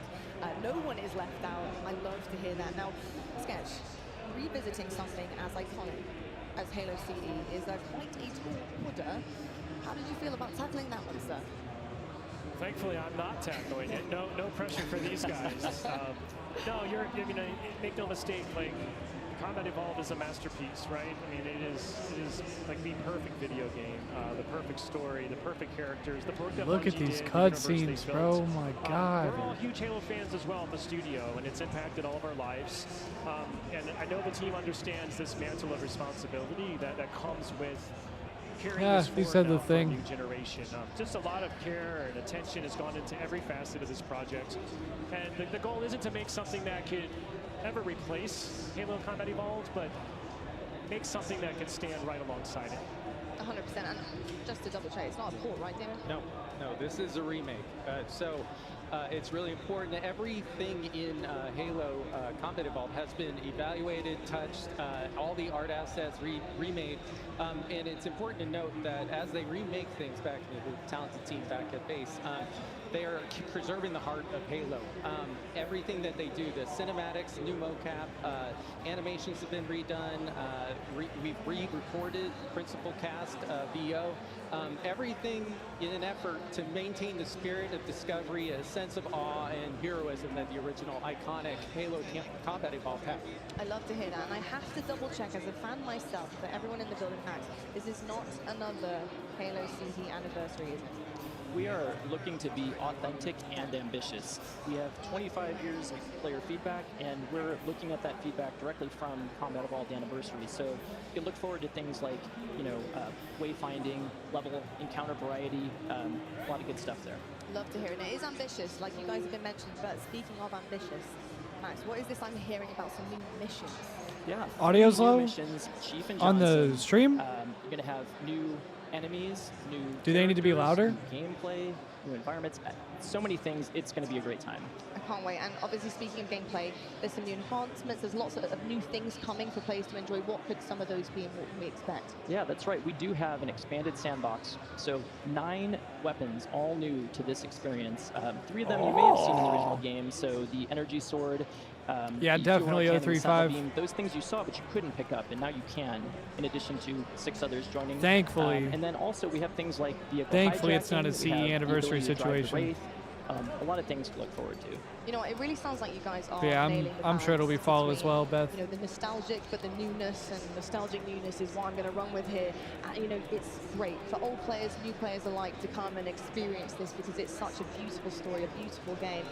No, I want to know what you're most excited about as you start this new venture here. Damon, I'll start with you. I said it before. It's so. It's great to have a chance to bring an entirely new generation of players to the franchise. People who haven't had a chance to go on missions with Chief are now going to get to do that for the first time, and they can go along with the fans who have been with us for 24 years at this point, Xbox and PC players, and I'm excited for them to play it together. I cannot wait for that, Max. What about you? That shit looks I'm fire. just excited about all the ways that you can play together and replay in more ways than ever before. You know, from that expanded sandbox to the dozens of spells, some returning favorites, some that are entirely new that we're doing more with than we've ever done before. There's just really a lot of new content here to engage with. Cannot wait. I'll be certainly engaging with it. Sketch, last but not least, I can see you're excited about something. Yeah, I am. I mean, again, as the community person, just seeing this community grow, welcoming all of our friends and new players to the franchise is just so exciting. Just kind of knocking down walls. We're going to come together. We're going to sing Kumbaya. It's going to be great. Blue and green coming back together again. Also, I'm super excited. I got to give a shout out. Having Steve Downs and Jen Taylor back. Yeah. Amazing. We're so lucky to have them. They really are going to bring a magic touch to this experience. And personally, knowing that I won't get hopelessly lost in the library anymore is a huge win for me. Big win there, Sketch. I'm really happy for you with that one for sure. Well, folks, Halo Combat Campaign Evolved is coming in 2026. So excited to be delivering this one to you guys. And great news for all of us, of course, OGs and new players coming together. Yes, But I Ryan. have to know, Exactly that. I'm greedy. I want to know Exactly when we that, can see this. actually. When can we expect to get our hands on it? Have you got any other surprises for us? I mean, officially, Halo Campaign Evolved will be arriving on Xbox, PlayStation, and PC in 2026. But maybe we don't have to wait quite so long to get a taste. So, yeah, I'm actually very excited to announce here at the venue all weekend long behind these mysterious walls, we've brought a pre-release work-in-progress demo. It's a chance to drive around, check out the Silent Cartographer. No way. Yo, you can play the Silent Cartographer here? I'm about to go play that shit, bro. Got something on Recon for me right now on the floor because I have I'm about to go play that about shit. Blaze, you're outside. We were wondering what was in this, and Oh finally we know. my Campaign Evolved. How you God. feeling about it, buddy? Hey, and just know I'm riding the bumper. You got shotgun. Wex is driving, and Tony on turret. All right. I'm ready to get our hands on this. Are you all ready to get your hands on Campaign Evolved? Let's count it down, and we're gonna open the doors. All right. 5, 4, 3, 2, 1. Chief, open the doors. Oh! Hold up, hold up, hold up. Oh my God. Yo, get the ropes open. We gotta get people in here. Wait, this is Look at actually this. fire. Campaign Evolved. It's gonna be insane. I was wondering what was in here all weekend. You guys kept it good for me, but you're about to lose me up in this maze, man. I'm trying to play. Are you guys trying to play out there? They are. I'll see y'all later. You know what? I'm going to have to pull him out there later on. I'm really going to have to do it physically myself because it's going to be hard to peel him away. And I'm sure you guys as well in the venue. I am actually going to go try it. I'm definitely going to have to try it at some point Reveal some this weekend. completely new additions for us as Halo fans, but the fact that we get to get our hands on it immediately. Thank you so much, guys. And thank you so much for joining us today as well. It's been absolutely amazing to have that first look at Halo Campaign Evolved. I have to ask, as we wrap things up, have you got any final thoughts for us, Dave? Yeah, I mean, I do. I want to thank the team that's working hard back at the office on this experience that you're all going to play. It's truly amazing the work that they're doing.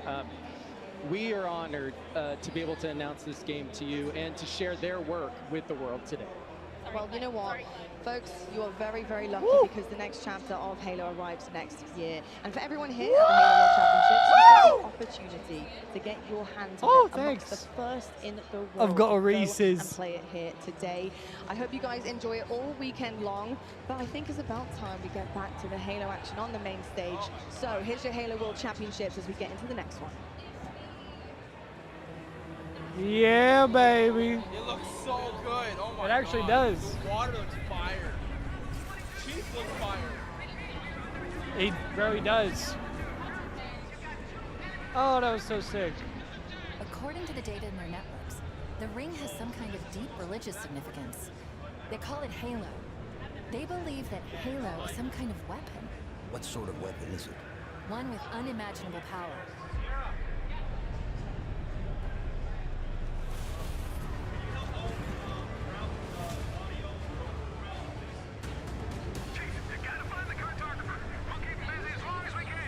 Fire Team Charlie, we're on our way.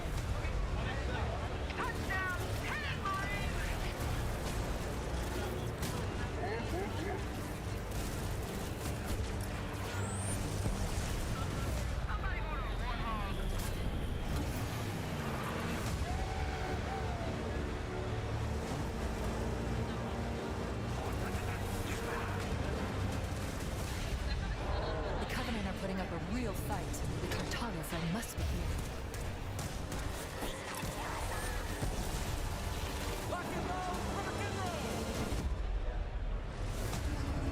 Give them hell. Bro, this looks so good. That looks so sick. The 2025 Halo World Championship is presented by HyperX. Hell yeah. And Hayworth.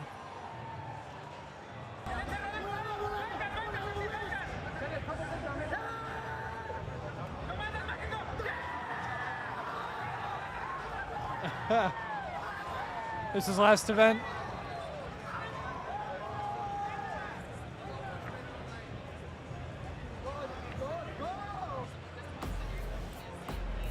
He said so much better online.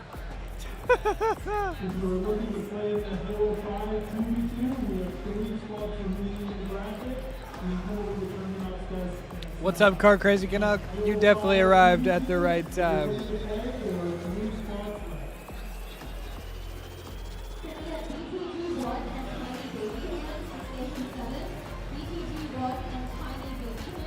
All right. Let's check out some of these other streams. Oh. Yeah, okay. So Shopify and Akavi are about to play on main. Yeah. Like we said. Omid and SSG. Oh my god, that's so loud. TSM and Complexity. All right, quite literally nobody's playing right now. Quite literally nobody's playing right now. Okay. All good.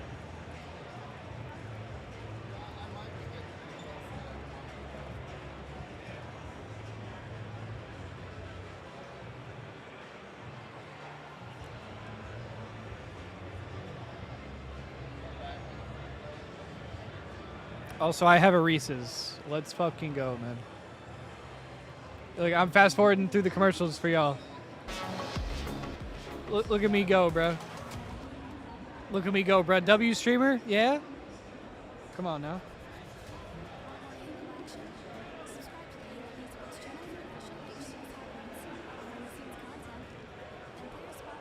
Bro, am I?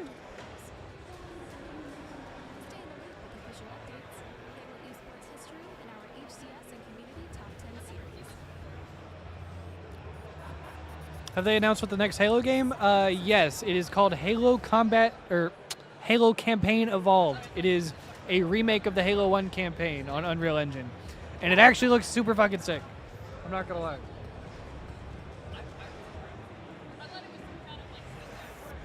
It actually looks pretty fucking sweet.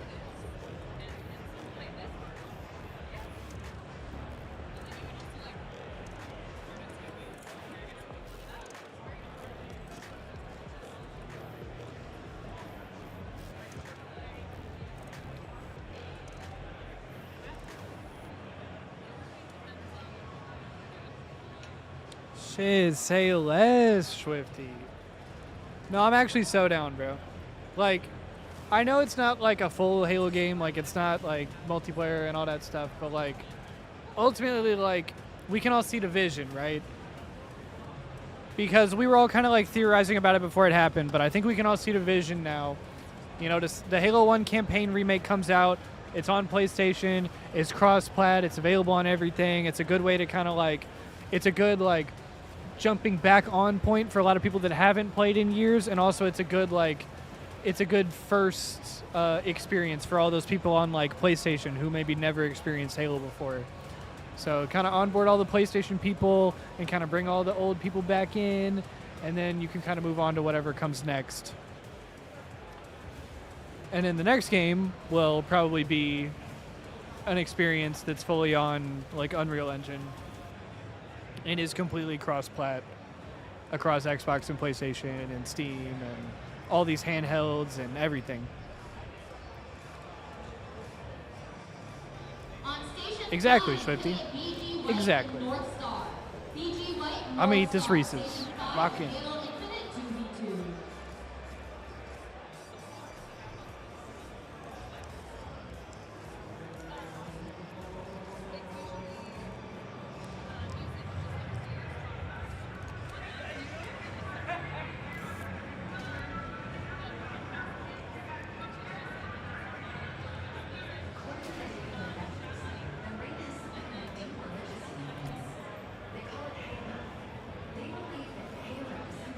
What the hell is this? Bro, same 035.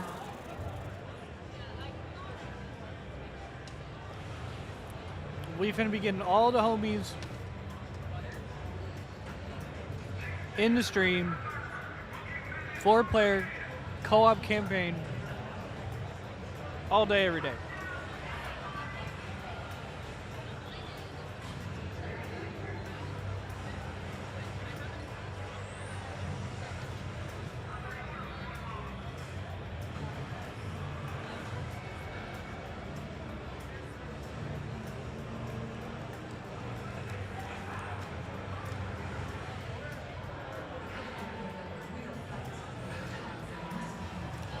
Also, chat, I wonder who's going to be playing in that BTV match tomorrow.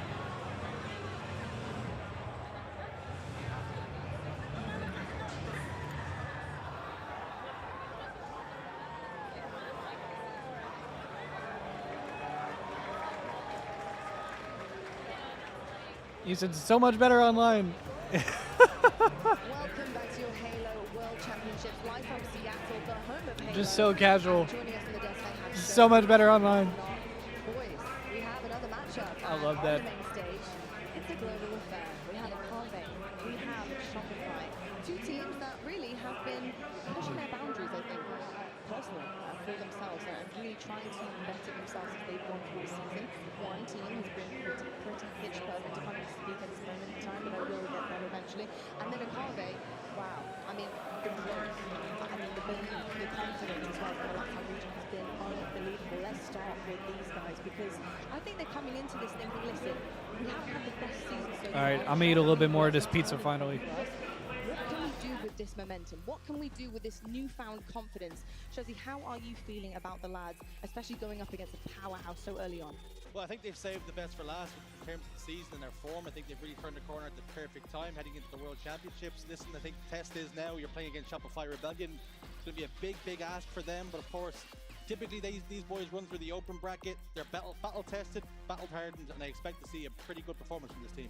I mean, they had accomplishments at Charlotte. Tony, we know that they're the LATAM Kings, but you know, what is it that you're really, really excited about when you look across this roster and you see them coming in here, turning a whole new page in their book here? I mean, I'm hoping for big things and hoping to see that they've grown in the past couple of weeks.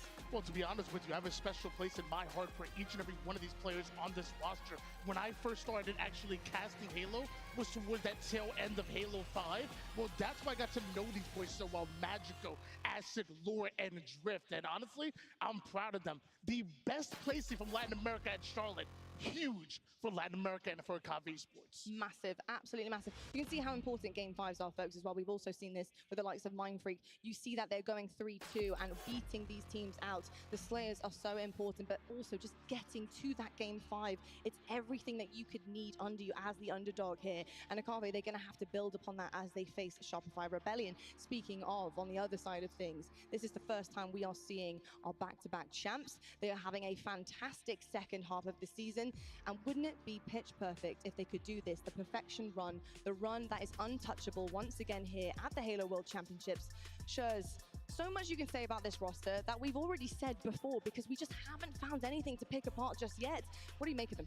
I think we always typically highlight players. We talked about Cycle and Last Shot, but I think when you're heading into the World Championships, you want to highlight two players who have been there and they've done it before. 3 rings on their fingers already, Frosty and Royal 2. If there's any nerves from the other two boys, you expect to look towards the experience. Royal 2 and Frosty are pivotal for this team, and that's where my eyes will be resting here. 100%. You mentioned the rings there, Shurs. I know you know it. That 4th is looming around the corner for them, and 2-piece for them as well. So a massive, massive deal on the line for all of them, as well as bringing those young guns back up with them. Wait, those jerseys are fire. I think that's really what they get out of I feel like all the Shopify jerseys that they've had up to this point have kind of been mid. Those are heat. Those are actually sick. Unbelievable. They've been lights out all season, and it just hasn't ended. It's only got better. Yeah, I mean, when I talk about Shopify Rebellion having the best bait and switch game in the league, it's largely because of these two on screen right here, right now. They're able to put down damage as far as the KD, the damage per minute, but what's also so impressive to me is the assist. They don't care whether they're guaranteeing a kill for themselves. They want to highlight their teammates. They put the damage, they switch out, and it's beautifully played. It's beautiful. Halo. You know, it's so funny when I look at this and I see Rising Rebels, and I know it's Shopify Rebellion. It couldn't be more of a non-rebellious team. They are literally perfect. They are the definition. If we did have Halo teachers, they would be the class pets because they are so good at everything that they do. It is so difficult to move against them. And it's not because they are finding crazy special ways to get the job done. They're doing the unthinkable, the impossible, and ratting around corners or just whatever it may be. It really just is fundamental Halo that is played so crisp and clean that you just cannot do anything about it. And I love that. I think the buzzword you want to use is consistency, right? You look at these teams, typically in pool play, they're biggest competitor in Optic Gaming. They tend to lose some matches along the way in pool play and in upper bracket. Shopify Rebellion in the 4 majors sit 9-1, 9-1, 9-2, and 9-1 in pool play. In 3 tournaments, they've dropped only 1 map in pool play. That's going to be the tough ask. That's going to be the question that Cave have to pose. Also, yo, chat, they're playing the new Halo 1 campaign right in front of me. The community stage is like directly in front of me from where I'm sitting. And they are playing that shit right now. That shit looks fire. I can't lie. Yeah, I think the most impressive about those 2 players is the decision making. We speak about consistency, we speak about trying to stay away from complacency. Last Shot and Cycle so far this season, they make the right decisions at the right time. They certainly do need. I think also something I do love is, listen, everyone is able to make mistakes, right? That's just how it works. It's almost impossible to have, you know, not just a game, but every single game goes so perfectly that you're just not messing up. It's going to happen. We have the best players in the world on these stages. What I love about Shopify is the fact that they can just run that one so quickly. They do not let it snowball. They do not let it affect them. If one person has a bad death, something happens, it's okay. That's what it is. Make a bad play. The way that they are able to then just strategize around that and move around one another and around the mistake, it's great. They make the best out of a bad situation, and truly that is what I think is a defining factor of their success here in this season. It's been unbelievable. I'm actually curious to see a series rewind between these two because they have played before. The last time that they have played, obviously, it was I don't know. it was tough, but I'm a little more optimistic than that, Captain Mjolnir. that is my biggest question. I mean, Tony, when we look back on it, Shopify Rebellion, and it is their feeling 3-0, we see some signs of life. I liked what I saw. On the heart rate monitor from Carve, we see some things that And I do like that it is. I do like that there is a playable build of it here. No, you're good. I mean, if you had like tripled down and was being super negative the whole time, then like maybe I would have felt some type of way. But like, but nah, you're all right. I mean, Acid and LeBron signing up for every only 2v2 tournament that they can possibly. And that's fine. They're always trying to play together. They're always I know a lot of people probably will be somewhat disappointed, especially that there's not any sort of like multiplayer component or like any sort of accompanying announcement of like a multiplayer only game or like a battle royale or some kind of something. But yeah, I'm just trying to be optimistic is all. Because obviously I would prefer like a whole ass new Halo game, but I'm gonna make the most out of whatever we get.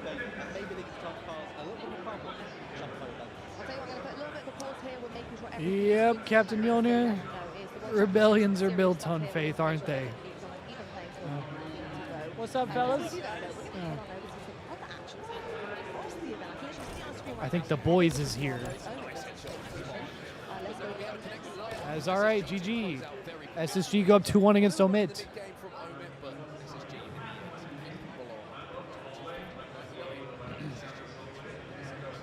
Yeah, I wonder. So they're streaming the deep dive of. They said it was like a deep dive on. I assume it's on Bravo stream or it's on one of the other streams because they're doing it on community stage. But they said it was like a deep dive, which I assume they're going to talk more about it and maybe give some indication as to whatever the next thing is, or I don't know. Because I assume they just wanted to make the announcement on the mainstream real quick and then move back on to the matches.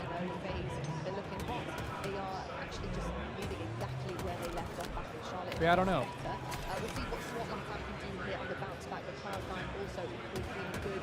They're hoping to be chasing FaZe and taking that cost on and see what happens. Cloud, are you ready to do a little bit of the desk cap? Absolutely. Holy. Me and Tony, I think it's nice to cast together. That nade looked crazy. I think an online qualifier would do it. Like, you've seen Tony the last time being like, I believe the honor and the privilege to cast over a game together. So SWAT can tell them against Cloud9. Also, this game over. But all right, y'all. I think we will probably hang out for a little bit longer, maybe like one more match. We might watch this like Shopify Akavi match, and then I think I will probably hop off for the day because I gotta go find me some fish and chips, maybe some ice cream, and maybe some homies. Fish and chips. Yeah, bruh. Win in Seattle. You know what I'm saying? My baddies. We do got to go get fish and chips sometime, though.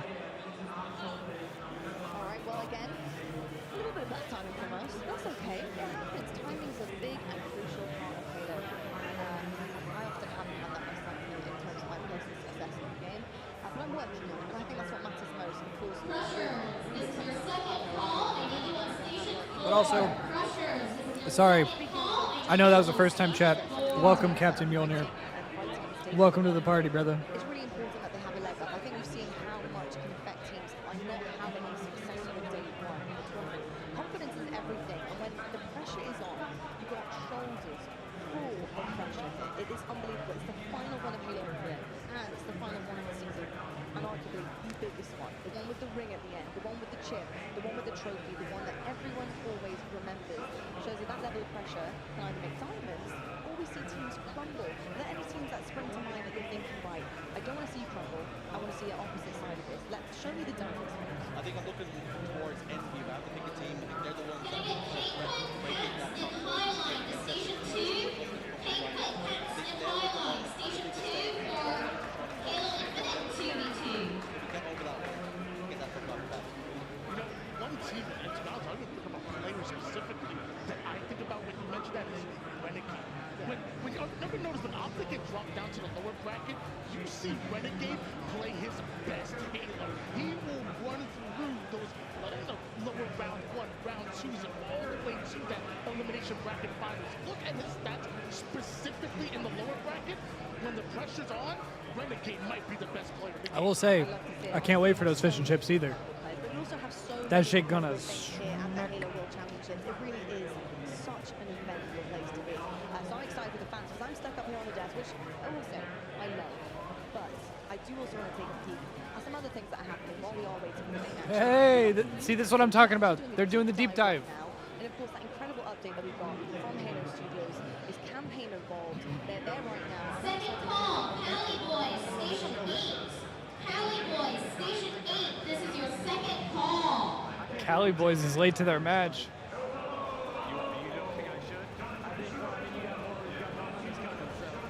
Bro, this looks heat.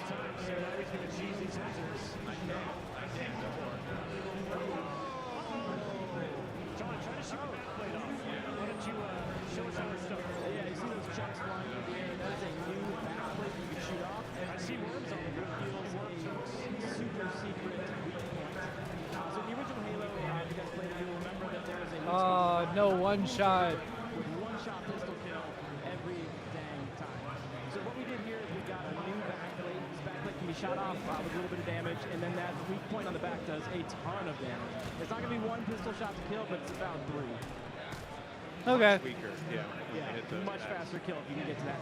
The other thing is you don't have to break that panel off. When they do a melee attack, they'll crouch down. If you pop them 3 times, you can get the kill without breaking it off. Would you say that you could just kind of like stick it to the enemy? Sprint. Oh no. Oh man, that Wardhog's not looking great. Yeah, it's taking some damage. It's taking a beating. And the Warthogs aren't indestructible anymore. Just get on the ground here rather than just drive around the whole game. Dan, I kind of feel like in a I like the plasma game, rifle. I feel like those hunters won't stand a chance. I mean, yeah, they do have a harder time. However, in co-op, we do have additional challenges. We do have things that make the game harder for most players. One of those things is unit upgrades. Units are much more likely to upgrade. So say you have a squad of 2 minor elites and a minor grunt. That might suddenly be 2 major elites and a major grunt, or maybe even an ultra elite. So yeah, we do have ways to make the game harder, not only in difficulty mode. He's sprinting. Will we see him slide? Coming up on some grunts here. Get a little spooked. Oh, now we got the backpack. For the record, if anybody's curious about my take, I don't mind Sprint in Halo at all. Do a little painting in here, huh? At this point, we've had more Halo games with Sprint than without, and we've had many more years with Sprint than without it. And I just don't really think it's that serious. Two hunters here. I think there are other issues that are much more serious than Sprint. Yo, what's up, Tommy? Oh my goodness. How you doing, brother? All right. Yo, what's up, Mix Gaming? This is the new Halo 1 remake. This is Halo Campaign Evolved. They're showing off some gameplay of it. I think they are playing this right now on the community stage. This is your final call. Crushers, I need you on Station 4. You have 5 minutes before disqualification. 5 minutes before disqualification. Oh, I didn't even realize it's Uni playing. Station 4. Yeah, Uni. Uni died. I was trying to show off how cool they're glowing. Oh my god, that's a problem. Oh no! That's a problem. Uni died again. Anytime they like charge at you when you stick them, it's a bad time. Biggies are super effective against hunters, but yeah, they charge at What am I thinking for the World's Final? Yes, Tommy. I think exactly that. Sacrificing himself to show us that cool. I think probably Optic Rebellion. Oh my god, he's getting fried! even see that. No scoped by hunters now. I mean, we might make it through this demo. It's time to lean forward. This is the infamous freight room. Stick this one 3 times. He jumped it. Run! Oh no! That was it. That's Unity's gonna rage. That was a doozy right there. I mean, this room is tough, right? It's a close quarter environment. There's crates all over the place, and yeah, the idea is. He said pass the controller. Oh my god! I got stuck last time. That's I gotta change that. But It's not easy to play under pressure of the lights and the lights are bright. Oh, Stage here, folks. The lights are too bright. Oh! You could just run past him, come back and fight him with the elites. That's a good idea. Spawn killed in front of a live audience is insane. tell you Oh what, my God. my goodness me, absolutely. I love getting a little look at that because I really cannot see it from where I am. So being able to be involved, of course, in the Halo World Championships and everything that is here in person. They had to cut away from it, bro. They said give him a break. As well, because we're getting into our main stage action. It's ready to roll. Akave versus Shopify Rebellion. Let's pick this one back up again. I agree, Tommy. I agree. That actually is tragic.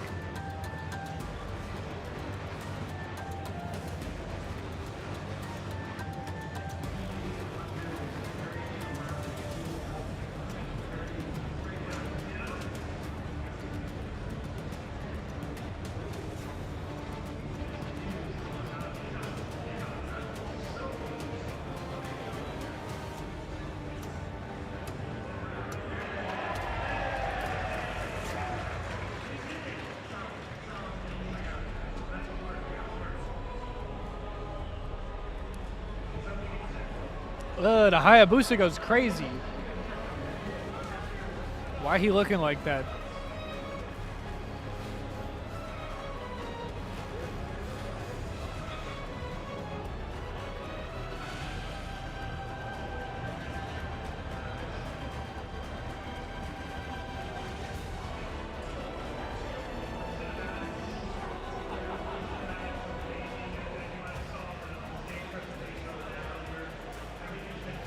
We are here live at the Halo World Championship, the final. Is that Goofy? Of the Halo Infinite Lifespan. I'm here, Goofy, joined with my man Clutch, and we should have a banger on our hands. We got Shopify Rebellion, the back-to-back champions taking on the last. Yeah, it does kind of suck that there's no multiplayer announcement yet, but ultimately I'm excited about what they showed. I thought it was really cool, and I'm excited to get my hands on it. And I mean, it was a bloodbath from the side of Shopify Rebellion. Expecting the same victory. And I don't know, Mixed Gaming, I don't think I agree with that.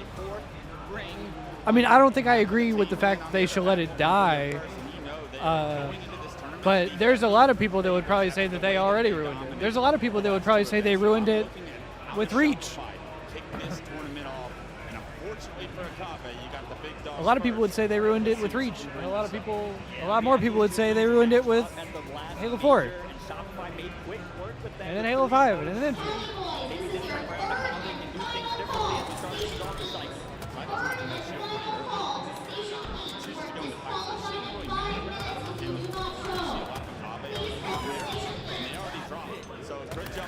Tracy with the 16 months. Welcome back, baby. Much as always. Thank you for the resub. I love you, and I miss you. And let's lock in for a little bit of Shopify Akave. I believe this is the last match that we will be watching on stream for today. We can also do our little scan through of the other streams as well. Oh, we're flying. We're flying. Good information. They have stopped Shopify from getting in this hill so far, though. It's only halfway through. Okay, they did say, they mentioned, Tommy, so the only thing that they really showed off today was Silent Cartographer. It's a lot of stuff that we've already seen, but they mentioned that apart from, like, remastering and stuff, they said it was a remake. They said there were new levels, I believe. I don't know if there's, like, entire new levels. Halo forever. That's what I'm saying, baby. But thank you for the resub, baby. I love you. 3 new prequel levels? Is that what they said? Is that what they said? Short distance to get the hill neutralized for now. And look at this. They've already got about halfway. Nobody in that hill currently. These round of slays will dictate who takes an early lead here in game 1.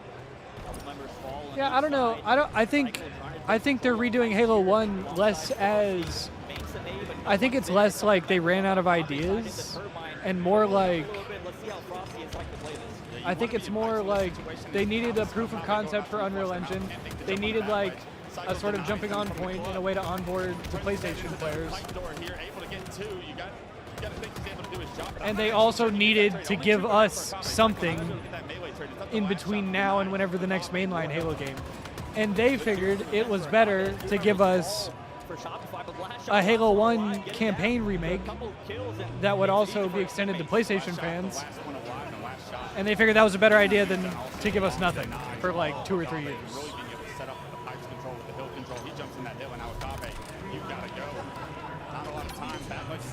And that is my read on the situation. As Shopify goes up 1-0 in game 1. Perfect shots on Uor, taken down to one shot, top red. The challenge still, knowing that the camo is back, trying to get control of the map. I like this by Cycle. He's going to force elevator spawns, waiting on the new shock rifle. You saw how much damage he was able to do the first time around, but he basically turned all of the Kave into the death cam. Let's see if he can actually affect this push, though. A couple members of Snugpop. Whoa, whoa, hey, Copernicus. Oh, whoa, whoa. Cycle taking a lot of damage, gets taken down by Drift. This is a good opportunity for Akave to try to get some time on the board. The Royal 2 staying alive and shooing away the members of Akave. Royal 2 taking this one out 10 to the board. Massive slays, massive shots there to keep control back blue. I agree, Tommy, and I think that's a large part of the reason why they shifted to Unreal Engine. I think that is largely the point.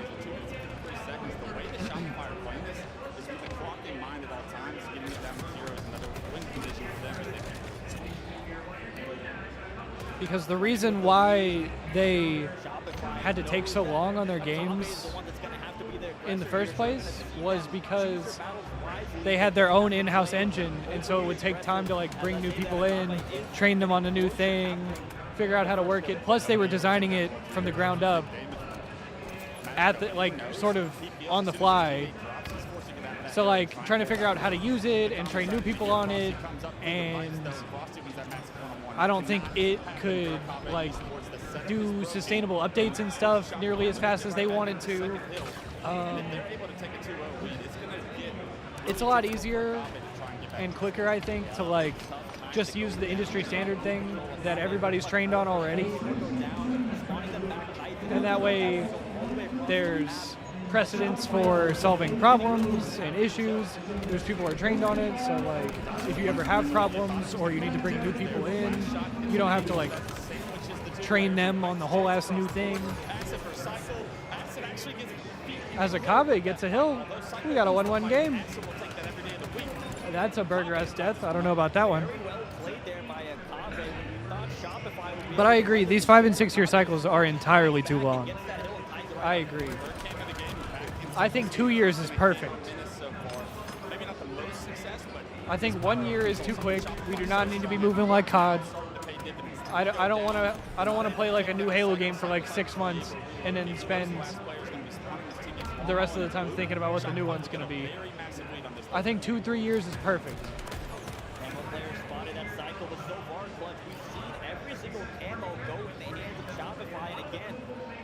And this hill is basically already capped. Damn. Every time we've gone to World 2 screens, we've seen the perfect medal so far. 17-3, and they may be top of World 2. Starting his World Championship. Yeah, Tommy, and I think a lot of people probably share that criticism as well. He has 3 rings. He's out for a 4th right now, leading the way. Last shot right behind him, 16-6 and 8. I just hope that moving forward, the next stuff that we get is good. That's all I can say. Bro, that would be fucking fire, 035. Can you imagine? Where is Mikman, by the way? Shout out to the GOAT. You think he's here somewhere?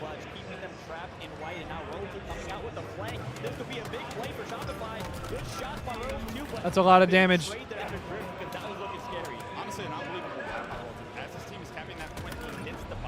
That's a lot of damage. Don't have any vision on him. Don't have any sight lines to be able to get information. Bro, last shot got his headset like half on, half off. He got 1 ear out the headset like he's fucking Ricky. What is he trying to listen to their comms or something?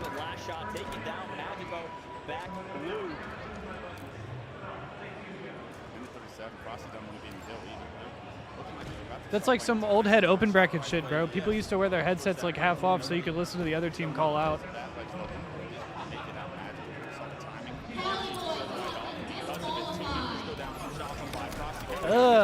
Frosty with players in his face. that races him most of the time. Frosty with the finds 2. That's going to... Look at him, bro. He got that shit half off. He got his headset half off like he talking to his mom. Taking on that player glass. Camel has spawned on the map. Magical picks it up, and was he able to burn it? I'm not sure. We'll get a better look at that here. And no, it's still on the map. And last shot with the camel. It's going to be tough to get Shopify to give up every single power throughout the game. Right now, the game is close. Wonder what a camo might do in the hands of Kave. But I think that's the strength in testing with the Shopify's setup, their focus, their prioritization of these. And that work, it's Cannon fought the last shot. He's got the grapple as well. So not only does he impact the 2 players pushing long haul, the 2 players pushing white go down or go down. Yeah, I mean, if there was any event for Optic to show up and make it a final against Shopify, it'd be this one. Yeah, and the time is so against you right now for Kave. Only 25 seconds left. If you're Shopify, you just got to play your life here, get your kills, and you're going to secure this game one. Good job by last shot getting lost here. Finds a player. Top red, able to get an assist for his teammate. He knows what's snuck through. He's more focused on the players in white there. Able to clear these players out. That's going to get the game. And Shopify taking the series lead. 7 seconds to go. And only player alive is Drift. Never mind. 4 down again. Displays. Shopify's going to take game 1. Absolutely insane for that to just be a 2-1 lead. The difference in that. Yeah, this Shopify team is so scary when they're firing on all cylinders. There's really not any other team in the entire league that plays at their level when they are playing their best, right? Obviously, we have the Optics, the Phases, the SSGs that are going to challenge them in this event, but Shopify is looking to make a statement at this event. They want to get that 3-key. We have Cycle and Lashot, their first event wins for back-to-backs, and now they're going for a 3-key. That's unheard of. Yeah, something that really stuck with me was an interview with No, Lashot. those brothers are so good, man. Just so good. This is the last HCS World Championship. Lashot just figuring out how to win tournaments. Lashot, one of the greatest talents we have in Halo Infinite at this time. Maybe feels like his window was a little shorter than he wanted it to be. But one of the things he said is, I'm just focused on cementing my legacy with this last 3 tournaments. He's done such a good job. He's won the first 2. But the big one, the World Championship, the one that is life-changing money, that's right in front of you. And I'd love to see Lashot start that one off the way he did. He is an unbelievable talent in this league. What a legacy it's been so far. He's just getting started. We saw him get nominated for Controller Player of the Year. The esports sports out on the Clutch right here, too, getting nominated. And that must have been a mistake. Lashot and Cycle really came onto the scene and made a name for themselves. And this season specifically, they have just ascended to that next level. And playing with the likes of World Tour Frosty, they are the 2 arguably best players on the team. I can't even attest to that. That's just insane. Yeah, I promise you, when you walk into a World Kali Slayer and Oddball Livefire to round out our series. I'm assuming it's going to be a Shopify 3-0.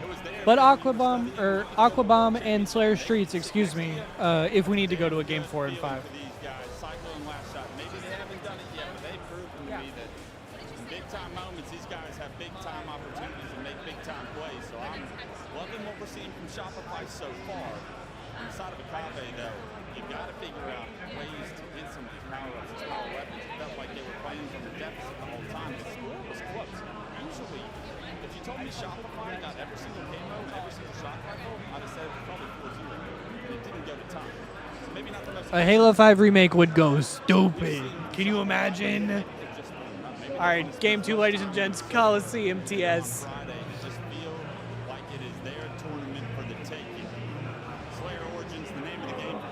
Also, I just realized the George statue from Reach is right in front of me. That's usually in the Halo studio. It's actually set up right in front of me. If Kave wants a chance in this series, they're going to need to win this game. Number 2, to your point, West, there's rockets, there's snipers. They're going to have to at least throw off the weapons if you're not going to use them. You cannot give them to the likes of Royal 2, Frosty, Cycle, or Lashot. But all right, y'all. I'm going to throw the link in the chat again. Exclamation point charity in the chat. I am currently streaming from the Halo World Championship, and I will be live all weekend. We are streaming, raising money for Gamers Outreach all weekend. It's for a great cause. It's for the kids. So if you're interested in any more information or if you'd like to donate, We've already raised $250. Our initial goal was $100, and we blew past that. Our second goal was $250, and we just met that. Ease single-handedly met our first 2 donation goals. And so our next donation goal is $500. We are halfway there. But like I said, we're raising money all weekend. It's for a great cause. Gamers Outreach, we've worked with them a bunch of times.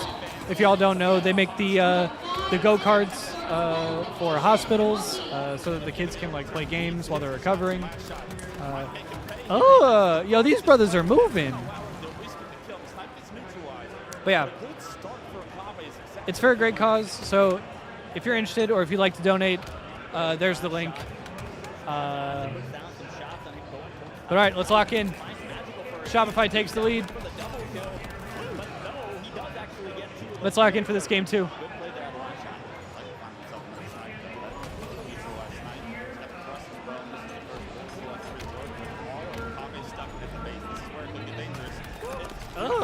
Finding Cycle. Cycle finds the first headshot, but he overextends to do so. It's actually trades across the board, and I'll take that from Makabe in that situation. Three down there for Makabe after the last one. Rocket to get sneaking down a little too easily there. Now all 4 members of Makabe going to be spawning towards red. Shopify seems to be in a comfortable position right now. Man, we haven't seen much of yet. Frosty now on. He was almost out of there, bro. He was moving. Taking players down. Another player, a 3-time world champion. World 2 finds a couple of kills in the kill feed. As his point of view, they gave a 3-kill lead. Man, map control to work with. This is where the game can get out of hand once again. World 2 is one of my favorite POVs in Halo history. Just such a steady shot. Just They actually added it this season, 035. to make the right play. Right now, 6 and 2. It's a lot of fun. It's not quite as good as the Halo 5 version, but it's a lot of fun. I like it anyway. Yeah, House Ease, the very same. The deficit disappear here, 18 to 17 now. Akabe showing some life. And this is great if you're Akabe. You want to keep it close. Once these new power weapons spawn, that could be your opportunity to break away a little bit, but just keep within striking distance. That's the best you could ask for right now if you're Akabe. It is a tough spot. Rockets are coming up here in about 20 seconds, so the Rockets are up. Sniper's actually coming up right now. These kills, these power weapons are really going to dictate the mid-game here. Last Shot finds himself those Rockets, and this time around, Shopify finding the power weapons. Frosty and Last Shot are kicking over. Damn, chow with him. What the fuck? Where did that guy come from? In front of Last Shot, you would have loved that was a rocket kill that he was able to get, but Last Shot finds a kill for free, puts those rockets to use. Now the lead back up to 3. They are on the opposite sides. Map is sniped out. Damn. Doesn't look like Shopify are going to have an opportunity to keep her on the opposite side. Taking an absolute thorn in the side of Makabe right now on the spread of elbow. Now going to choose to be a little bit aggressive to try to take this. He's just running him down, bro. And he does just that. A good trade out of Magical there. Down by 5 is Akabe. Make that 4 as Drift gets a good kill on World 2, making a double on Frosty. I don't know what Drift just did, but it was sick. I guarantee that. Able to take down Frosty and Last Shot, but most importantly, those kills secured control and gave you an opportunity to get the snipe. Drift with the snipe and the game in his hands. Akabe need to win this. If they go down 2-0, I'm calling them a series there. Let's see if Drift can get his team back into this. Such an important life right now for Drift. Oh, he's right on you, bro. Frosty is behind him. Drift trying to stay alive. Bottom side has a teammate there for Oh my God. trade, but Cycle's there to try to pick up. This brother is the flying. pieces, and he's able to pick up the sniper rifle, gets a body shot kill onto New Orange, kill on Magico, looking for the triple. It's taken down Atto with the big double.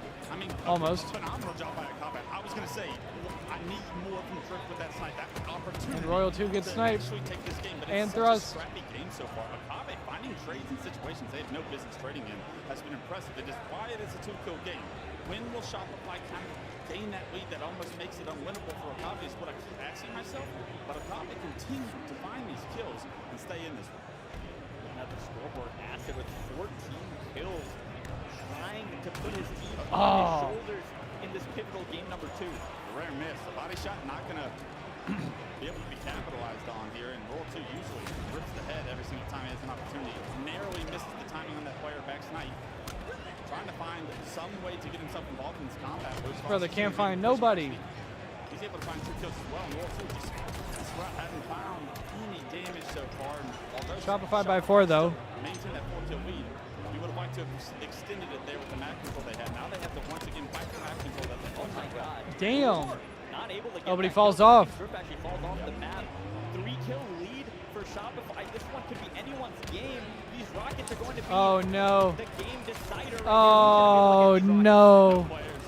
Taken down on the side of Shopify. You saw everyone was no shield. Ah! It's a clean wipe. Cycle kills the team. And Shopify gets Rockets. And they're up 7.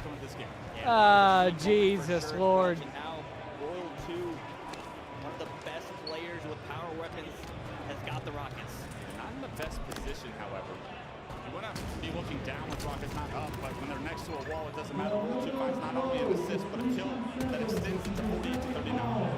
2 kills to go, and Shopify will take a Oh, my God. This is looking to be like a repeat of the pool play match in Charlotte, and just like GG. that, game number 2 goes to Shopify Rebellion. Shopify just about Shopify 2-0. this year and looking perfect so far here today. Everything you want to see, the power weapon control there towards the end really made the difference, and it was that All right, battle let's for see the who else is playing. If we look at where that game was won and lost,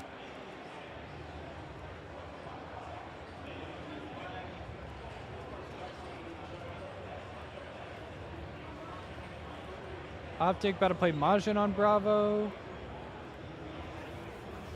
Complexity TSM. Okay, nobody else is playing still. Unanimous decision and Riot, Station 2. On Station 6, can I get Bush's Vest and Leftovers? Bush's Vest and Leftovers. talking about maybe a tied up series. However, Shopify with a commanding lead now up 2-0. Here, I'm gonna mute this and let's catch up.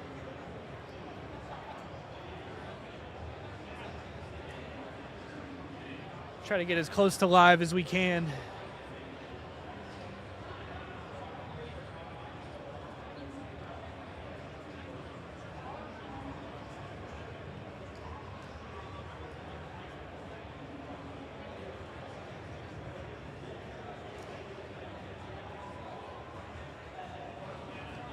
That's a positive sign for what's to come here at the World Championship run, even if they are to fall short. And remember, this is just pool plays, ladies and gentlemen. We have a long tournament ahead of us. Even though Akabe lost 3-0 in Charlotte to Shopify, they ended up getting top 8, beating the likes of Complexity and Cloud9. So we know this roster has what it takes, but when you're going up against Shopify, you gotta be fully buttoned up and be playing your best Halo. Yeah, I think they know that they're yet to create an upset to the magnitude of what Shopify Rebellion would be. But as well as they're playing in this series, as close as these games feel like they have been from their end, as winnable as these games have been, I should say, they're ready for another series with Complexity or Cloud9, I feel. Like, that wasn't just a one-off tournament, I feel. I do feel like this Akabe team has made strides, has found the combination of players. Acid has impressed me so thoroughly throughout the 4th year of Halo Infinite that I truly believe they can go on a run in whichever part of the bracket they find themselves.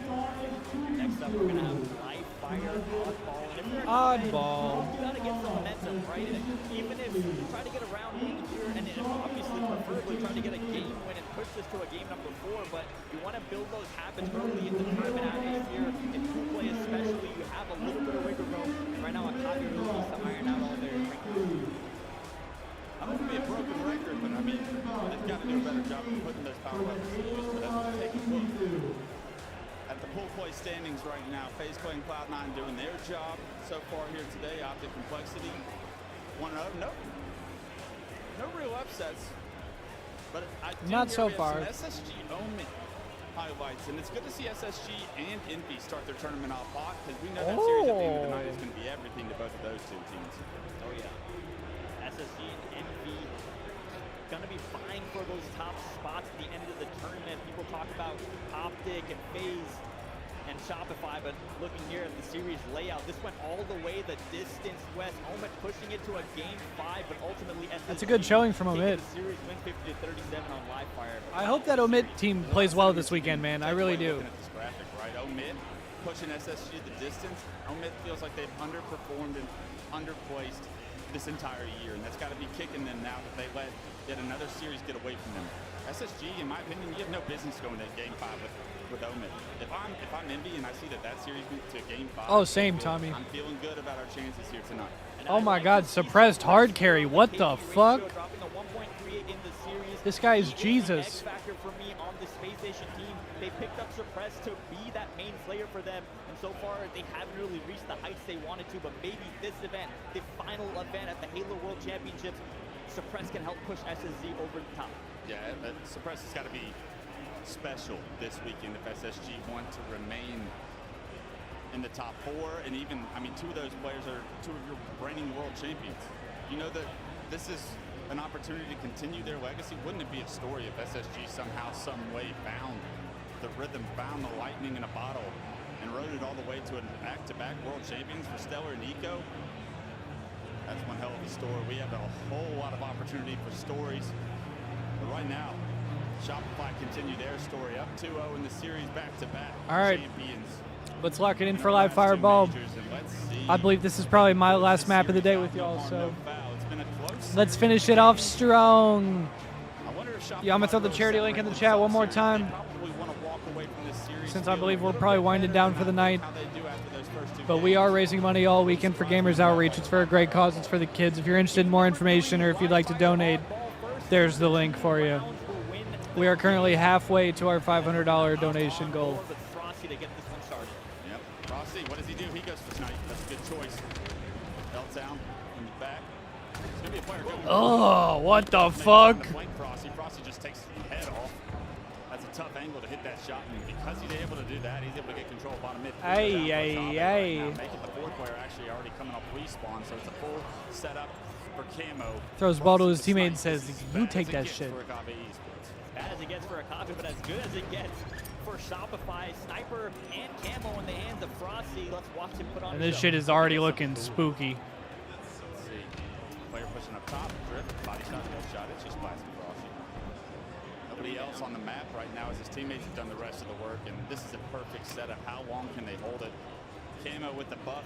Basil is 45 seconds long, and you can almost guarantee that this lead's going to get a little bit further than Akabe wanted.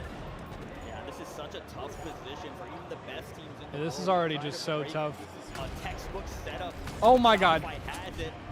And he's out. Oh. Like that gets taken down. 2 dead though for Shopify. So an opportunity for Akabe to get the map control. Honestly, a good job by Akabe somehow to make that scrappy enough to only have 15 points against them right now. They're able to get that round of slays. Half of the team has 1 kill, and they're right back into this game. That's a big setup. They are probably going to get piss slammed, yes. Rotate this off ball now that they're getting it back in the house. Indeed. Indubitably. Cycle choosing to leave the ball there for his team and finding this kill. Acid just doing a little bit of ring around the rosy with Cycle and just to get away. Sometimes you just got to get lost. It looks like Acid was able to do that, but in the meantime, that off ball has been rotated by Shopify. They once again should have the ball in hand. The members are choosing to slay here. You see last Who's on next? I actually don't know. That ball in no man's land. I am not sure. It is 3 going down for Shopify. But I know they will show the they'll show the schedule after this map. I think there's still a decent amount of Halo left today. There's still like 3 or 4 more series, I think. Great flank out of Acid trying to secure his team. This tower set up with the ball, and in the meantime, they're able to do it. Royal 2, though, is going to be a problem. They got to take him out. Oh my God.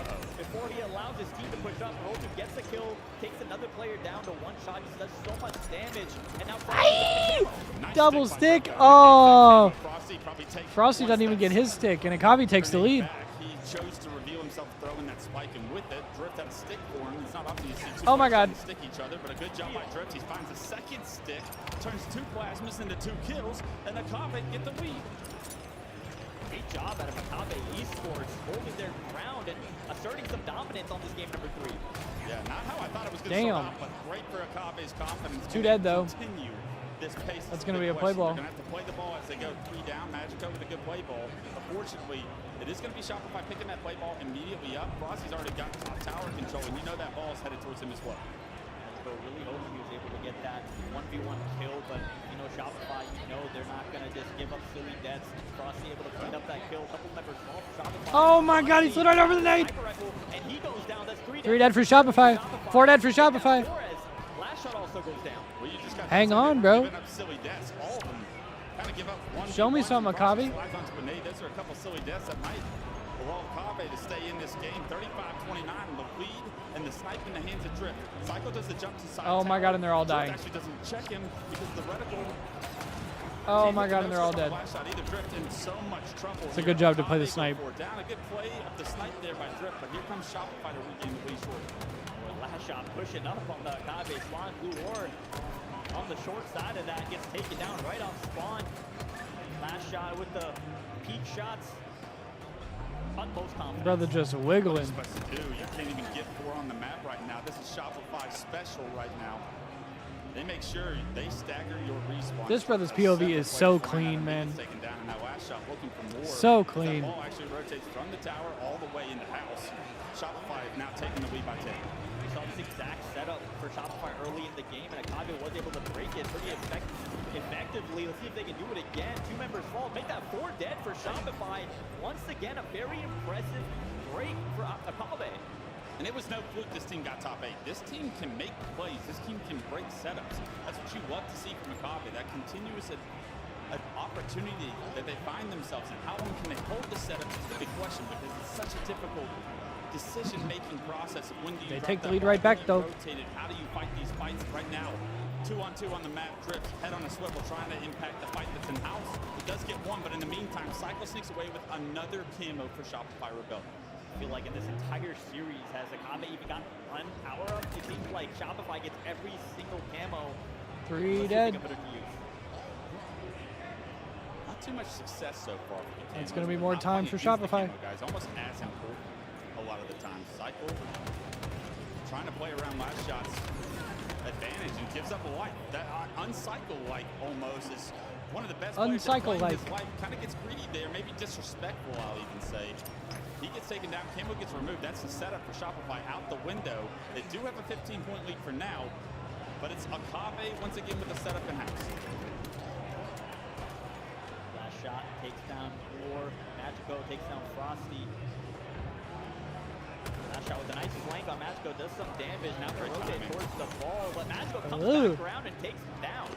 Good teamwork from Akabe. They're able to get that initial pick. Acid finds the snipe. 3 go down. Last shot. For Frosty, I'm sorry, the last player alive. And if Acid can hit some shots here, he can win his team the round here and now. Oh, but he gets comboed. Big moment in the game right now. Sniper in the hands of Acid. He's taken down by Frosty. Damn. Frosty with the green. Damn! Frosty green guns the whole team. Last shot top mid doing damage as well. And now they got the setup here for a little bit. And they're going to take the lead right back. Oh my god. Expand it. Last shot picks up Acid's old sniper, and he was hitting shots last season. Let's see what he can do with this S7 now. Acid's going to take down Cycle, so he needs to hit some shots. They want to keep this setup going. Acid through the tunnel. It's perfect shots from last shot once again. Nice shots. That QG gets out of dodge. Last shot takes out his sniper for the no-scope. 3 members down for Akabe. Less than a minute on the game clock. And this might be all she wrote round number 1. Yeah, that's absolutely round number 1. Last shot called round there. With not only did he hit the first body shot, what? Maybe didn't kill him. And then immediately switched back to the snipe. Hits the no-scope. 17 and 10 first round for last shot. I mean, Jesus. Right there. You're 1 play away. You're 1 setup away. You got to figure out ways how to turn this around. You know, their dreams of accomplishing things that they've never accomplished is what they want to do at the World Championship here this week. Start things off with Frosty. Tried going back top mid for Sniper. Instead, moves towards Dummies, takes down a couple players there. 2 members fall for Akabe. Roll 2, gets the 3rd one. And now Sniper makes the cycle. Yeah, it's a strong start once again for Shopify. I feel like they're starting. What are you doing? So many matches. What was that? One of the strengths coming into this tournament, something I noticed, especially against FaZe when they matched up last tournament, was at the start of every game, it felt like they make the other team play from the backcourt. Whatever they're doing to alter their starting strats to find success. Once again, last shot with a camo sniping in, it's working beautifully. More power up and power weapon control out of side of Shopify. Last shot easy lineup. Why are we standing still? Staying alive. What the hell, son? Decides to fight Acid, and he takes him down. That was almost crazy. Now Cycle, you're able to pick up the pieces and get a lot of damage on the members of the Kave and trying to stay alive. And you think Last Shot just remove one player from the mat and knock the other 3 to no shield. You think that's going to be a complete wipe of Kave. A few kills do go in their direction. They end up maybe getting the shield back, buying a little bit more time than Last Shot with a white. But Shopify do a good job to get those slays, capitalize on the damage from Last Shot, and with that, rotate the ball back to House and gain an early significant 20-point lead. 3 members fall. Once again, make that 4 dead. And now Acid and the boys in the Kave spawning back tower, trying to do damage. It's going to be a big kill for Acid and try to get some map control, but no, Cycle stays alive and gets a kill of his own. Damn. Swift too. I mean, it's just so impressive how he transitions targets based on the information given from his teammates. Your dead to rights there, Pillars. You know you're dead to rights, but the ability to take one with you is so special. I can't say enough about it. He evens the playing field for this push. It's still going to be a successful push, but enough plays like that will alter the outcome of games. Great job. I like those nades too. In a timely manner to get some map control back and Yeah, what's good, Tripticon? Hey, I appreciate that, brother. Much love. goes down. A couple members fall for Kave, and this is about to be 3 dead, potentially 4 dead. Oh. This is the last one to make that 4 dead. Shopify with control once again. Who's winning this event? Shopify.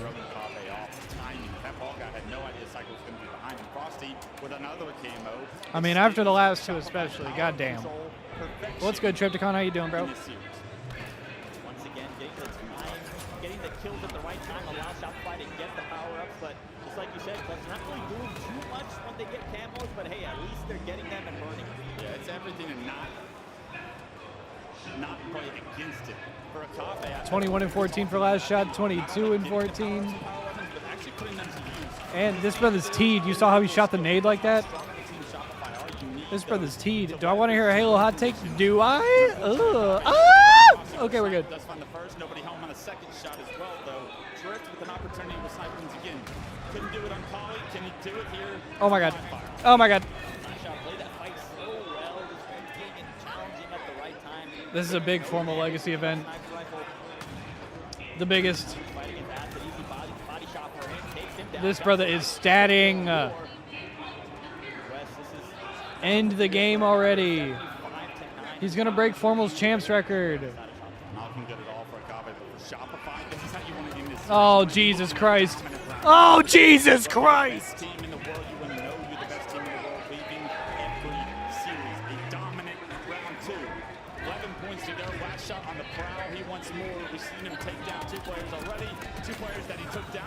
Is this brother aimbotting? I'm going to throw up. I'm going to throw up. They're going to let him get 30. This brother is the most unethical hooper, bro.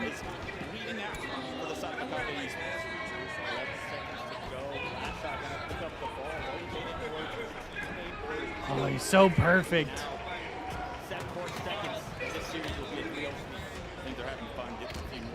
Oh my God. Shut it off!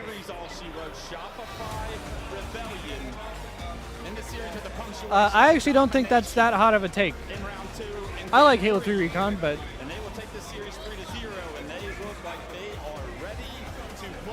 what's happening with competitive Halo after this event?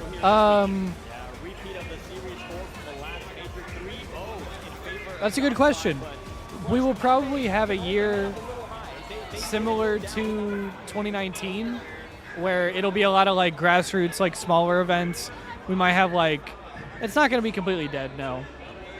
We'll probably have like LVT events and some smaller stuff. We still have the partner teams, so like maybe the partner teams will run some events, like maybe like some Shopify or some SSG or some FaZe stuff. There's 2 DreamHack events every year. So there's opportunity for Halo to be at the DreamHacks again. So yeah.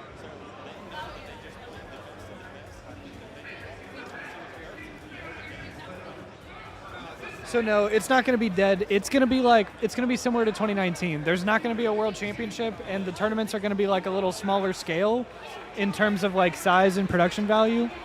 but there's still going to be tournaments. There's still going to be stuff to do. You're probably going to see a lot of the players, like a very significant number of players. Cherry Bite, thank you for the follow. You're probably going to see a very significant number of players try to switch games or like go to COD or like find something else to do, and then maybe they'll come back in like a year or two. So the scene will look a little bit different, and this is definitely like a big send-off event for a lot of players, because you got to think, for a lot of players, like especially like the older generation of players, like this might be it. Like a lot of people probably won't be around for whenever HCS comes back in like 2 or 3 years. So like this is probably like the last hurrah for like a significant number of people. So yeah, not the last Halo event ever, but it feels like the end of an era, in that whenever it comes back, it's probably not going to look the same. And I think a lot of the like bigger young players will stay, but like for instance, for a player like Formal, like this is probably the end of the road for like the players of that generation.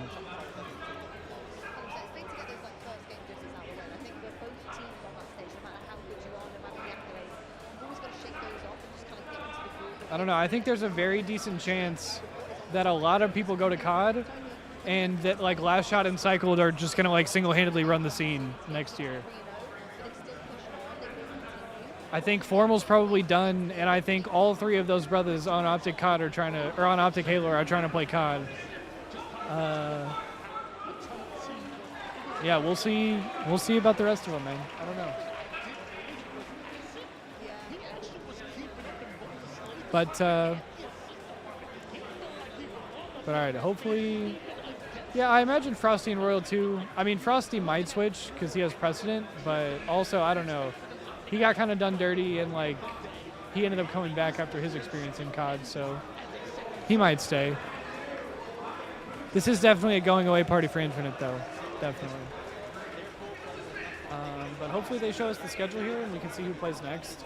But I believe that's probably it for me. I believe that was the last match I was going to watch, so I think we're probably going to hop off here soon.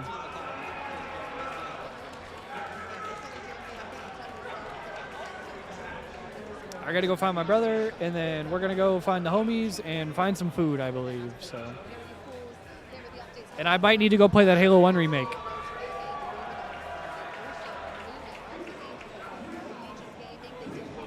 Yeah, and for those of y'all that are wondering, I will be live, I'll be live all weekend. So I'll be live again tomorrow, I'll be live again Sunday. Y'all aren't rid of me just yet. Yeah, ton of stuff to do. Plus, I brought my brother with me, so mainly want to go hang out with him just to, because obviously, like, I want to make sure he has a good time and all that. But okay, I'm finna throw the charity link in the chat one more time. If y'all are interested, I'm streaming Raising Money for Gamers Outreach all weekend. It's for a great cause. It's for the kids. So yeah, donate to charity, you fucks, says Ease. But yeah, we are currently halfway to our $500 donation goal, raising money for Gamers Outreach here. Like I said, it's for a great cause. It's for the kids. So if you're interested in more information or if you'd like to donate, there is the link in chat. But yeah, it looks like FaZe and Mindfreak are going to be playing on main stage next. So hopefully, let's see if they show us the schedule here, and then we will wrap things up.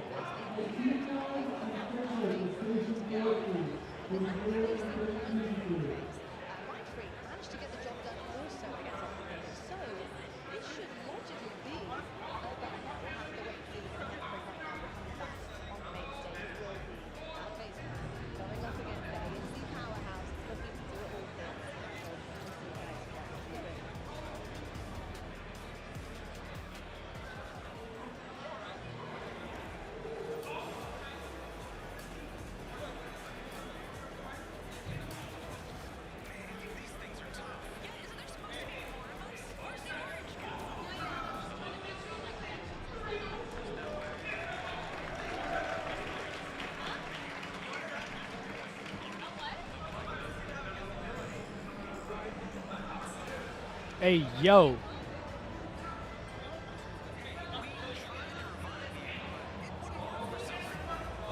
I like the machinima. But okay, I believe this is probably a good point for us to call it. So, yeah.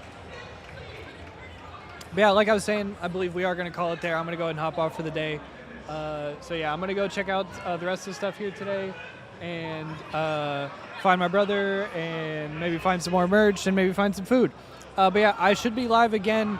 So I will be live. I'll be live all weekend, but I should be live again tomorrow. I'm not sure exactly when, but mid-morning, early afternoon-ish. You'll see me here again tomorrow, excuse me. And then Sunday we'll do the same thing. But yeah, I appreciate the love today. I appreciate all y'all chilling with me. Shout out to Ease for gifting the subs and for donating to charity. That's real shit right there. But yeah, if y'all are interested, there's a ton more people streaming from the event this weekend. I think SJ is about to go live as well. So yeah, make sure you guys support Gamers Outreach and support the event and check out all the other stuff. And I will be back at some point tomorrow. But yeah, much love. Y'all be safe, and I will and I will catch y'all right back here tomorrow. Gang, gang. Peace out, everybody. Love y'all.